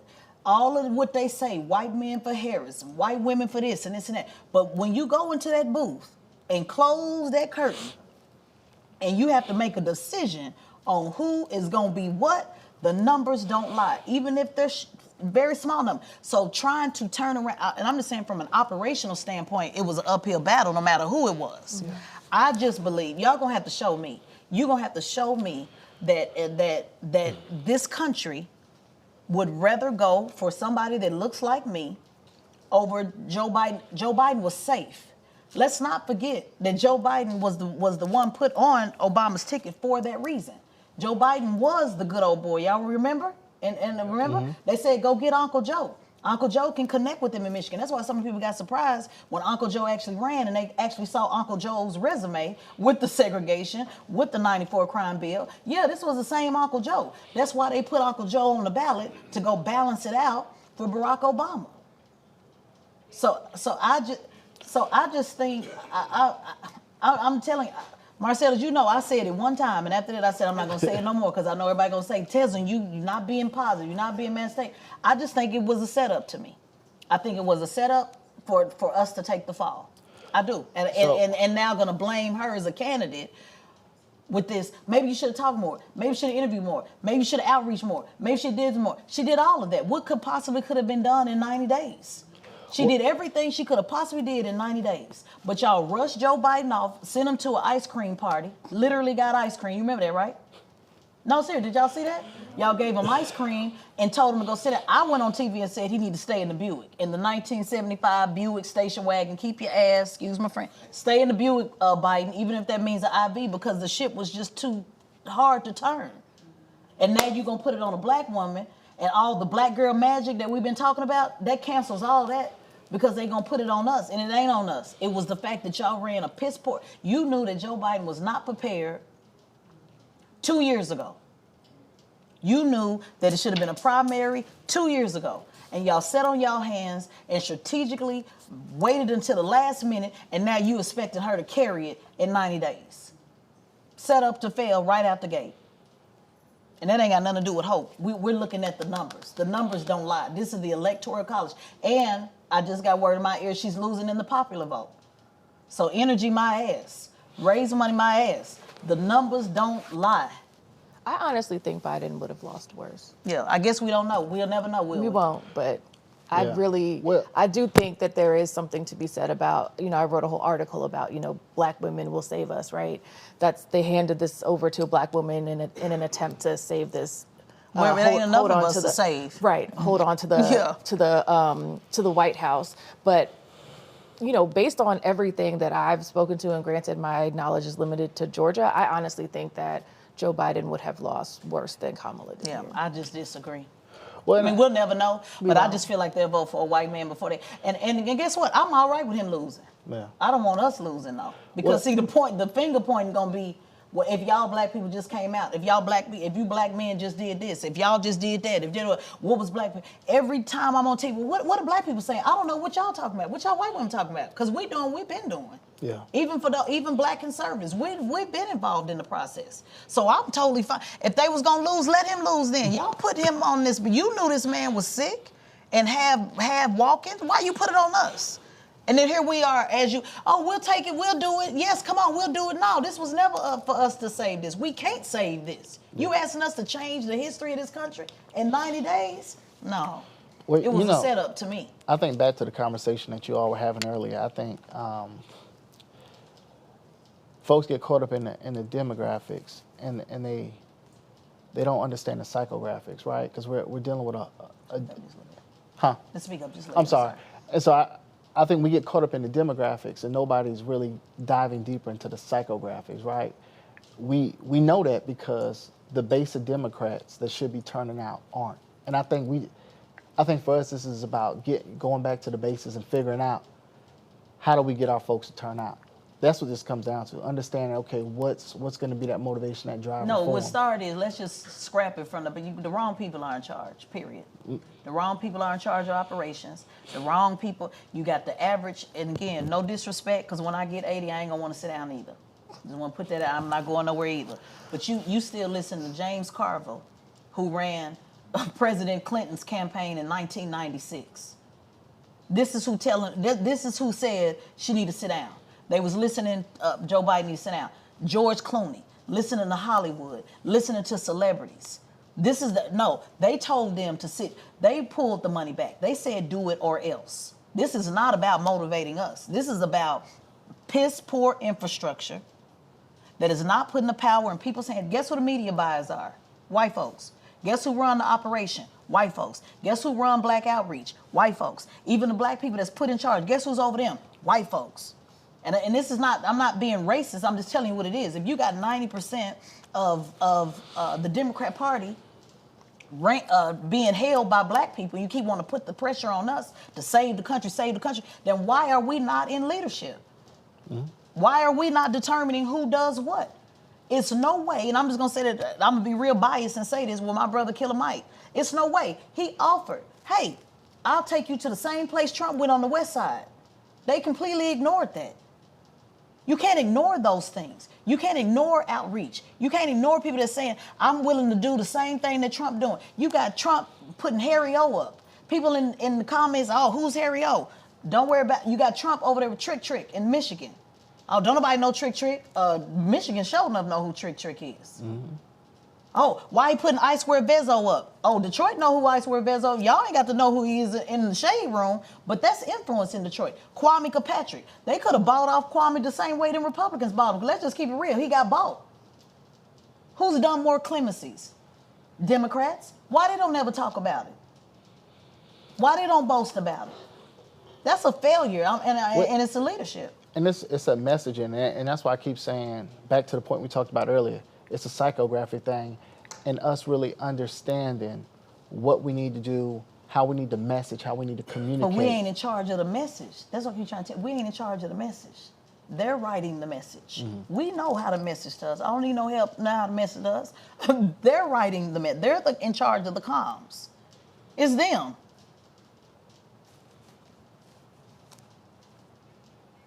I don't know what else you want me to say. I don't know what else you want me to say. Let's go to Darius and see. I mean, because I'm saying we know. I just want us to stop acting like we don't know. We know how to talk to us. We know how to talk to us. They just won't let us talk to us, and they don't give us the resources to do it. And they say, here, take $2 and let us know how it's all going to work out. That's the bottom line. Ted, Let's go to Darius. Yes. If I could. Yes. Hey guys, so I'm here. I'm here with Clement James, the senior advisor for Senator Gillibrand. You guys brought home a victory tonight. How you feeling? Yes, we did. We feel great. We are happy to go back to Washington to do the work of the people. The senator has much more work to do. ERA is a major issue. We want affordable housing. Back in 2022, President Biden signed the Body Savers Communities Act, which allows, we took off over 3,000 guns off the street. So we're looking to go back to Washington to do the work for the people. And how are you feeling right now with how everything is going with the votes and what's being called? Yeah, I feel great. I feel confident. I feel like the people will speak. I know folks are currently concerned because he's at 230 and she's at 185, but there's many states that are left into play. Georgia, Pennsylvania, Wisconsin, and Michigan. I believe the people will come out and speak, and Kamala Harris will become president. Do not fret, my brothers and sisters. Work is yet to be done, and they're still counting the polls. There's too many states in play for us to make a current decision now. Arizona is in the play, which I didn't mention. So we have work to do. We're okay. And is there anything that they could have done differently, the Harris-Walsh campaign, now that you're looking at everything? I think we did everything right. I mean, there's so many organizations. You have Black Women Win, who raise almost millions of dollars. You got Black Men Who Win. You Souls to the Polls. The faith leaders came out. The community stakeholders, the women groups, the men groups. I think they did everything they needed to do. The calls, the phone banking. You go on social media now, you see people are making jokes about how do I find ways to hire the Kamala Harris campaign to work for me because they did such a great job. I think we did everything we could, and now it's up to the people who voted. Now we're waiting for the polls, waiting for the results to come in. If you're still online right now, stay online. Do not get offline because your vote will count. We need every vote to count. We're going to count everything, and I think she will become victorious. Well, you heard it here, reporting live from Harlem. I'm going to throw it back to you guys in the studio, Tez. Enjoy that margarita. He talking about standing in line, man. They've been at a line about 3 hours ago. But no, we appreciate it, though. You said you had some input? Well, so from the perspective of teaching students every day, I think the conversation that we're having is a very short-term conversation that happens every 4 years instead of an everyday conversation that we have in the community. Because we really don't have a culture in many of our communities of participating with elected officials, period, full stop, regardless of the level of government. And to be honest, if we're having honest conversations, some of us who have the microphone, who are influencers, use messages in our communities on a regular basis, demonizing and belittling government, and demonizing and belittling public service. And because we do that, we can't have to flip the switch when it comes to an election time. And I think that that's one of the challenges that I'm seeing as someone who teaches public policy. As a political scientist, there's not ongoing conversations of how to be civically engaged on a regular basis. We talk about go vote, go vote, go vote, yet why? Because how can we say go vote when it's time for the presidency? We don't do the same thing when it comes to the mayor. We don't do the same thing when it comes to the governor, particularly those spaces that hurt us on a daily basis. We have this hurry up and do this thing that is foreign to us, plus we demonize the people that we say that we need to vote for. The inconsistency in the conversation over the long term creates apathy in our community and other communities who have a voice in this republic and who are marginalized in this republic, but we're not actually engaging them in a positive way to say, this is the structure, this is how government works, this is what you can do to make a difference in our communities. We don't do that, but we flush when it's a presidential time. Like, so I have a master in adult education, political science also. I have a training program where I train hundreds of people every year on how to run for office, how to be an operative, how to be an organizer. That stuff has to be funded. Like, you have a full-time job that's paying you. What I'm telling you is, as an organizer on the ground, the only black organizer that flipped Michigan for Bernie Sanders, they do not pay for this stuff. It's not just supposed to be some, do it because it just need to be done. People working 2 and 3 and 4 jobs. These organizations have to get funded. This is not on us. This is on these organizations that bring in billions of dollars that refuse, and I mean absolutely refuse, to fund organizations to do it. I did a training here last month, was about 3-4 weeks ago, right here in this studio. I said, well, while we got access to the studio, can we do a free training? Very small training. One of the young ladies that was in the training, she asked me, what can I do? First module said, if it's not about we, it's about me. Do whatever you can. I said, if you have to go just get a sign and go stand outside. You know what she did? Went and got a sign and stood outside. Don Lemon just happened to walk up on her. I called, did you see it on Ben Crump's page? Yeah. Ben Crump put it on his page. Somebody in the comments said, that was Tezlyn. Tezlyn, she was just in your training 2 weeks ago. Not knowing, Ben didn't even know that was me. He's my biggest supporter. So I know this works. These people don't fund this. They don't give a damn about this. 300 people came from all over this country to Atlanta to sit in the seat for 13 hours on their own dime to learn how to do this. It is not that people are not wanting to have the conversation. It is not that people are not wanting to get involved. They don't fund these projects. They just simply don't. The celebrities who are involved, who are mobilizers, like Killer Mike, who understand he's a mobilizer, but I need to pass the mic to an organizer.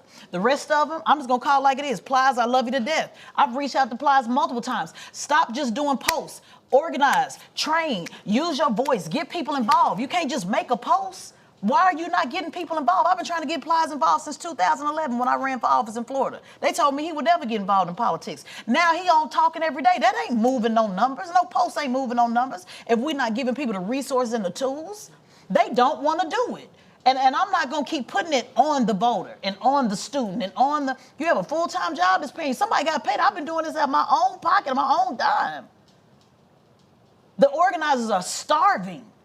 Literally starving. Tamika Mallory, Until Freedom, begging. We're online begging last week to have money for Get Out to Vote. They gave the Pentecostal denomination $300,000 to split up between all Pentecostal churches. So no, this is not on us. We are having the conversations. People are working. People are trying to do the best they can. They don't fund these programs. Period. It's a piss poor infrastructure. I'll give you one other example and I'll get off my soapbox. And when Bernie Sanders got done with his race, this was 2015, 2016, why don't you hire the organizers to work throughout the year? Why don't you allow them to continue to keep building the house throughout the year? I said, why don't you hire Crystal, who at that time ran South Carolina for Bernie Sanders? You don't think they can give her $60,000? Bernie Sanders went and got his 3 houses. They couldn't give her $60,000 to keep working. As an operative, we're looking for jobs every 3-4 months. Every 3-4 months, we're looking for jobs. Every time it's over with. After this show, this is over with. This stuff, nobody just don't come fund this out the blue. Why don't you hire Crystal? They said, no, don't worry about it. So guess what happened? Crystal went and worked. In 2020, she went to go work for Cory Booker. Bernie Sanders could have kept having her work. And guess what? Crystal's the first black woman ever in the South Carolina Democrat chair. Had Bernie Sanders had kept Crystal working, then maybe perhaps he would have won South Carolina the second time. I'm telling you, sis, they don't give a damn about this. They sit up, they pay 2-3 weeks, do all of that, and after that, you are jobless. Not only do you not have a job, you don't have nothing to even make that a transferable skill to go into something else. You are just stuck. Not one Bernie Sanders staff, and I wasn't looking for no job, but I'm just speaking for all my Bernie Sanders staff. The Black African American Outreach Department in 2015, we worked when nobody knew who Bernie Sanders was. Nobody, literally. We had to say, you know, Bernie Sanders with the gray hair, da-da-da-da. Not one time did that campaign call any of that staff to say, hey, why don't y'all come help us get Michigan? So I'm saying it's the people at the top. I'm not going to allow them to keep putting this on us. They don't fund year-round. They just don't. They want you to build the house 6 months out. And it's not on us, sis. People just don't have the infrastructure, the money to do it. They don't spend it. I want to know where this $1 billion went, because it damn sure didn't go to the Black community. So that's my soapbox. You got an investigative journalist, right? Yeah. I'm a political journalist, not an investigative journalist. Let's relax. I don't write 2 articles. That's not me. I don't get to spend 6 months on a story. No, that's not me. And we go on. Who gonna fund the Atlanta? Like, where's the money coming from? When we talk about Black media, who's gonna fund it?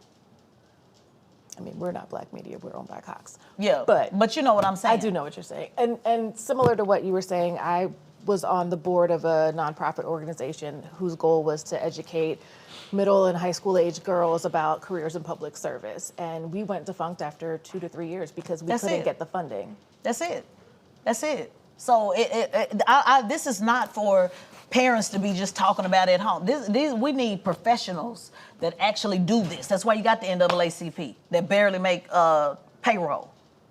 I mean, we're gonna keep it real. Yeah, a lot. Yeah. Oh no, just keep volunteering. That's slavery. Y'all not asking them white folks keep volunteering. Why are y'all not funding these organizations in order to make sure this work get done year around?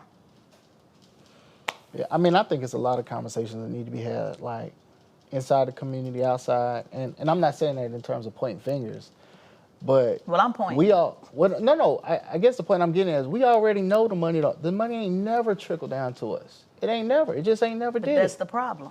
So, but what I'm saying is like, I don't know. I kind of, the way I look at this, I know it's a ton of stuff I don't get paid for. The PTO, SGC, NAACP, DEMS, I don't get paid for none of that. But I also know if you pull me out of that, it's a whole lot of hell that's gonna hit my community. Right. But that's the problem though. And see, we can't keep doing that. You can't keep just doing it. You're gonna burn out, brother. You're right. Your family ain't gonna eat. It's not fair to just keep asking you to just keep doing 15 jobs for free.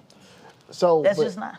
I guess the backside of that is, because it wasn't like Fannie Lou Hamer was getting a whole check. Right. You know what I'm saying? Like a lot of these folks that stood up weren't getting these big checks, but they understood we got it. Right. We can't keep doing that though, because people got bills.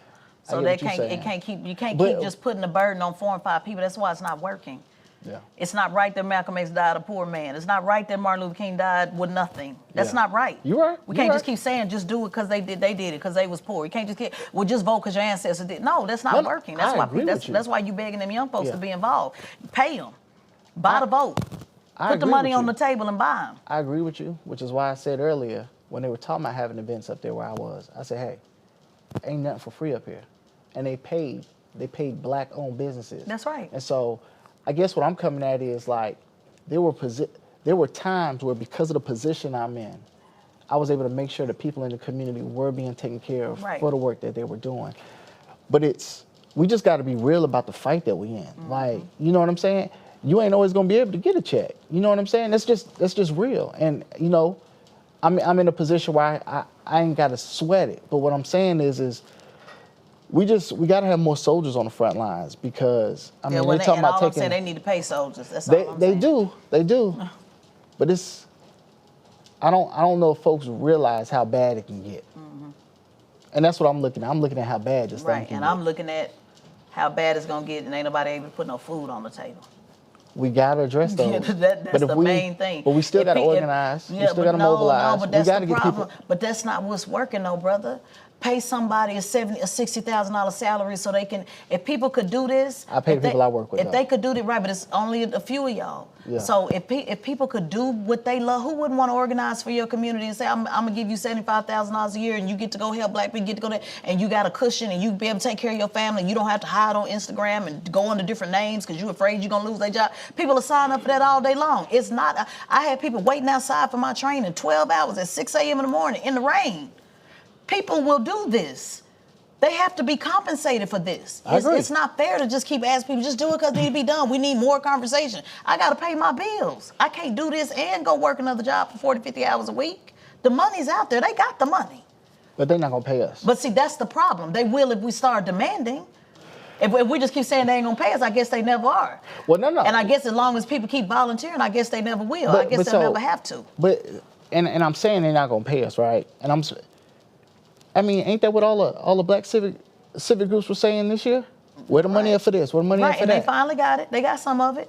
So now they need to get it a little bit louder.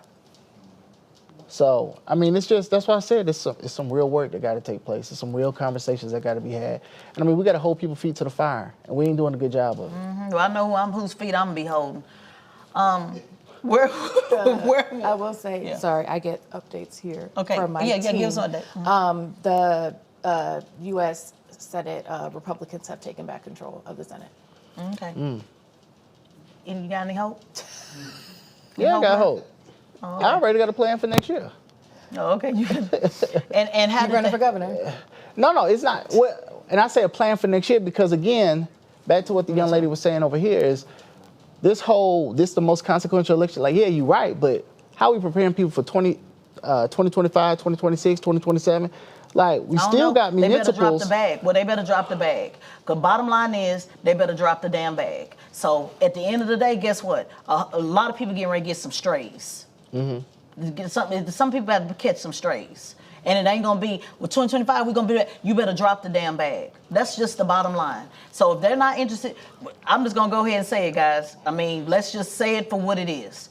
It ain't looking too sweet right about now. You're right. So if we got to deal with 4 more years of Trump, or whatever it is he gonna do, then maybe it's time they understand fat mean greasy.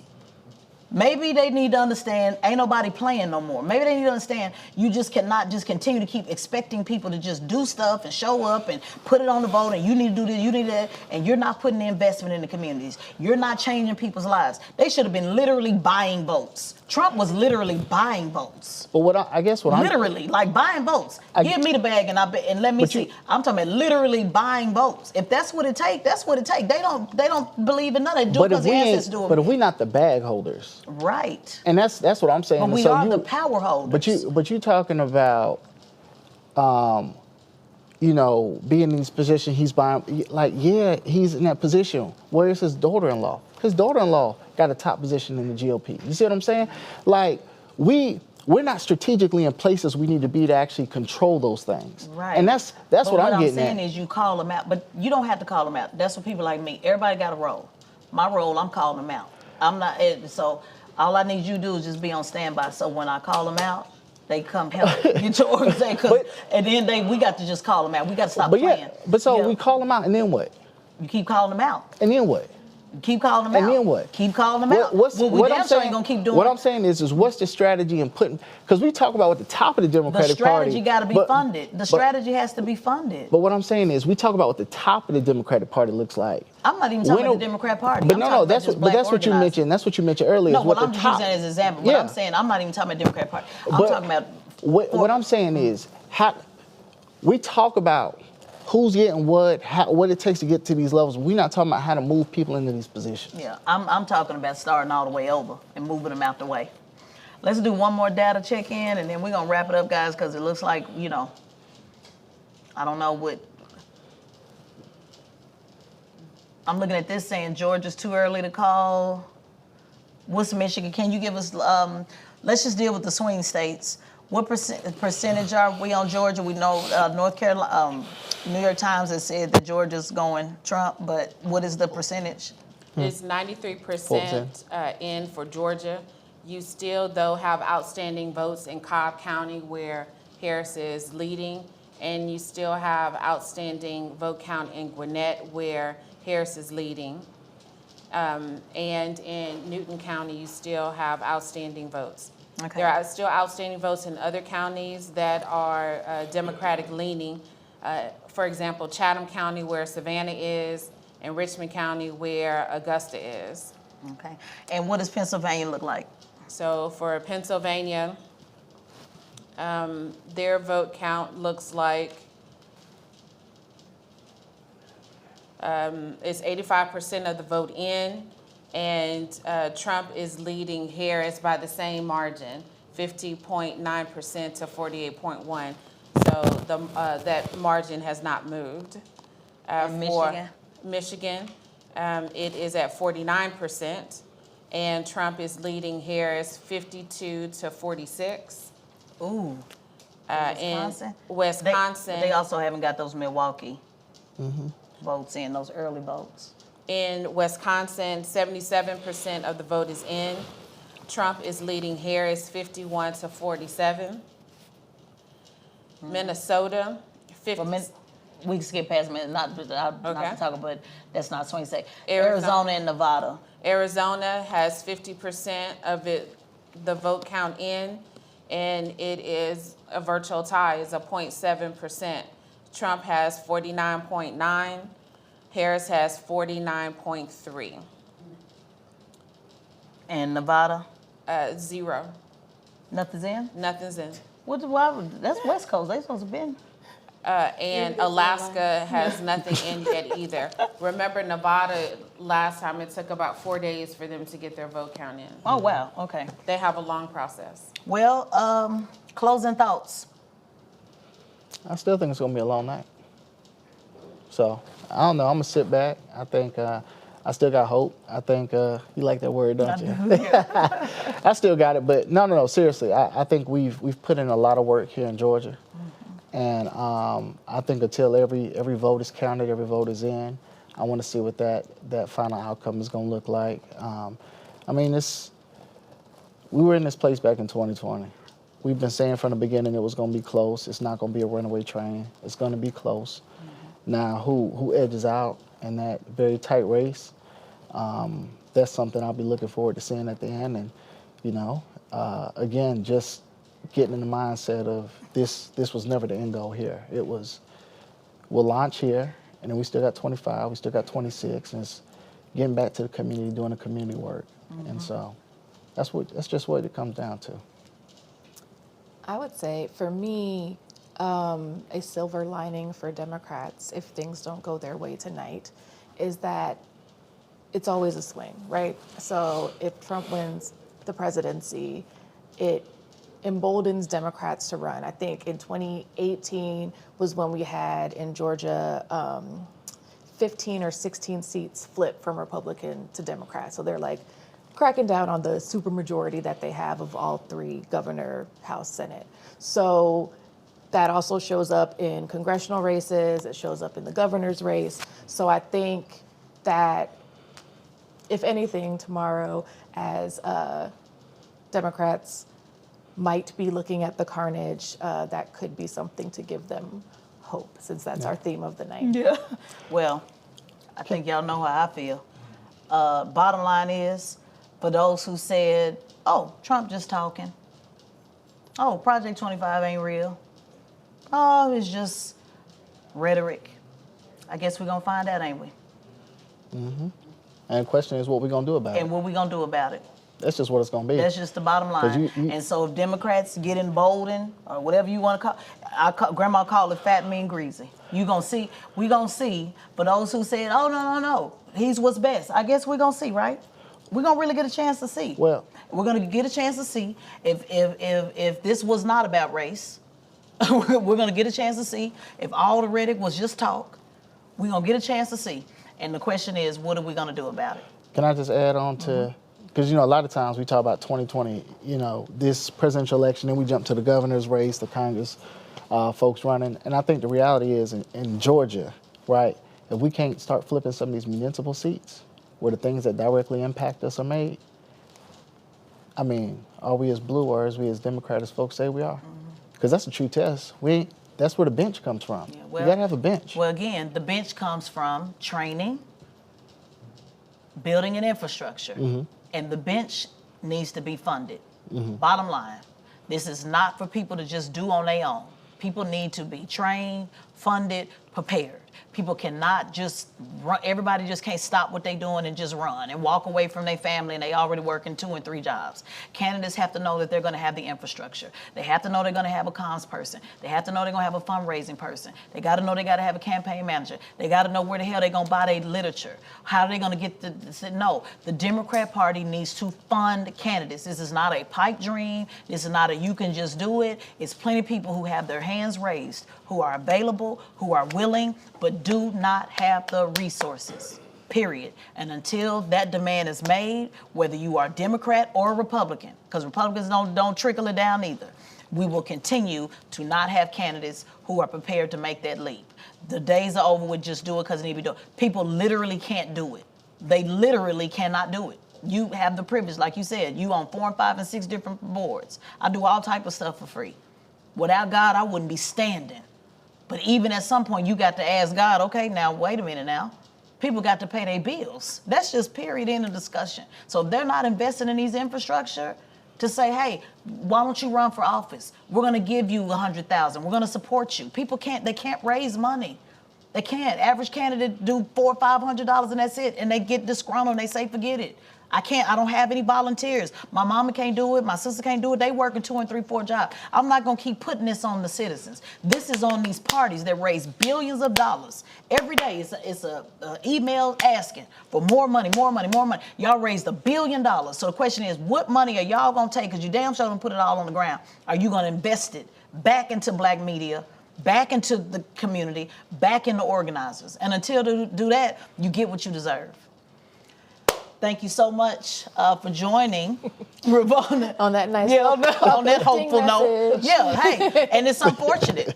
It's unfortunate. Call to action. But it is what it is. The call to action is we will be doing a morning after report to give you what numbers we have coming in. And again, guys, I appreciate you tapping in to Revolt. This conversation was designed to be authentic, was designed to tell you the truth, to not just sit here like you see on many other networks and just tell you what you want to hear, but actually tell you the truth and actually make sure that black voices did have voice here from both sides of the aisle and all those in between. I want to thank you so much, not just for tapping in tonight, but watching our entire election coverage. Shout out to the entire Revolt News team. Our first time, shout out to the family. We did an entire season. They had to put up with me. Shout out to Ali, who's over there. God bless her. Shout out to Monique, president of Revolt Black News. And the whole staff, everybody, y'all, we really did really try to make this work and really pulled together to make this work. Very small crew and doing all the things to make this pop. So thank you so much. Go back and watch the season all over again and we'll see you next time. Peace.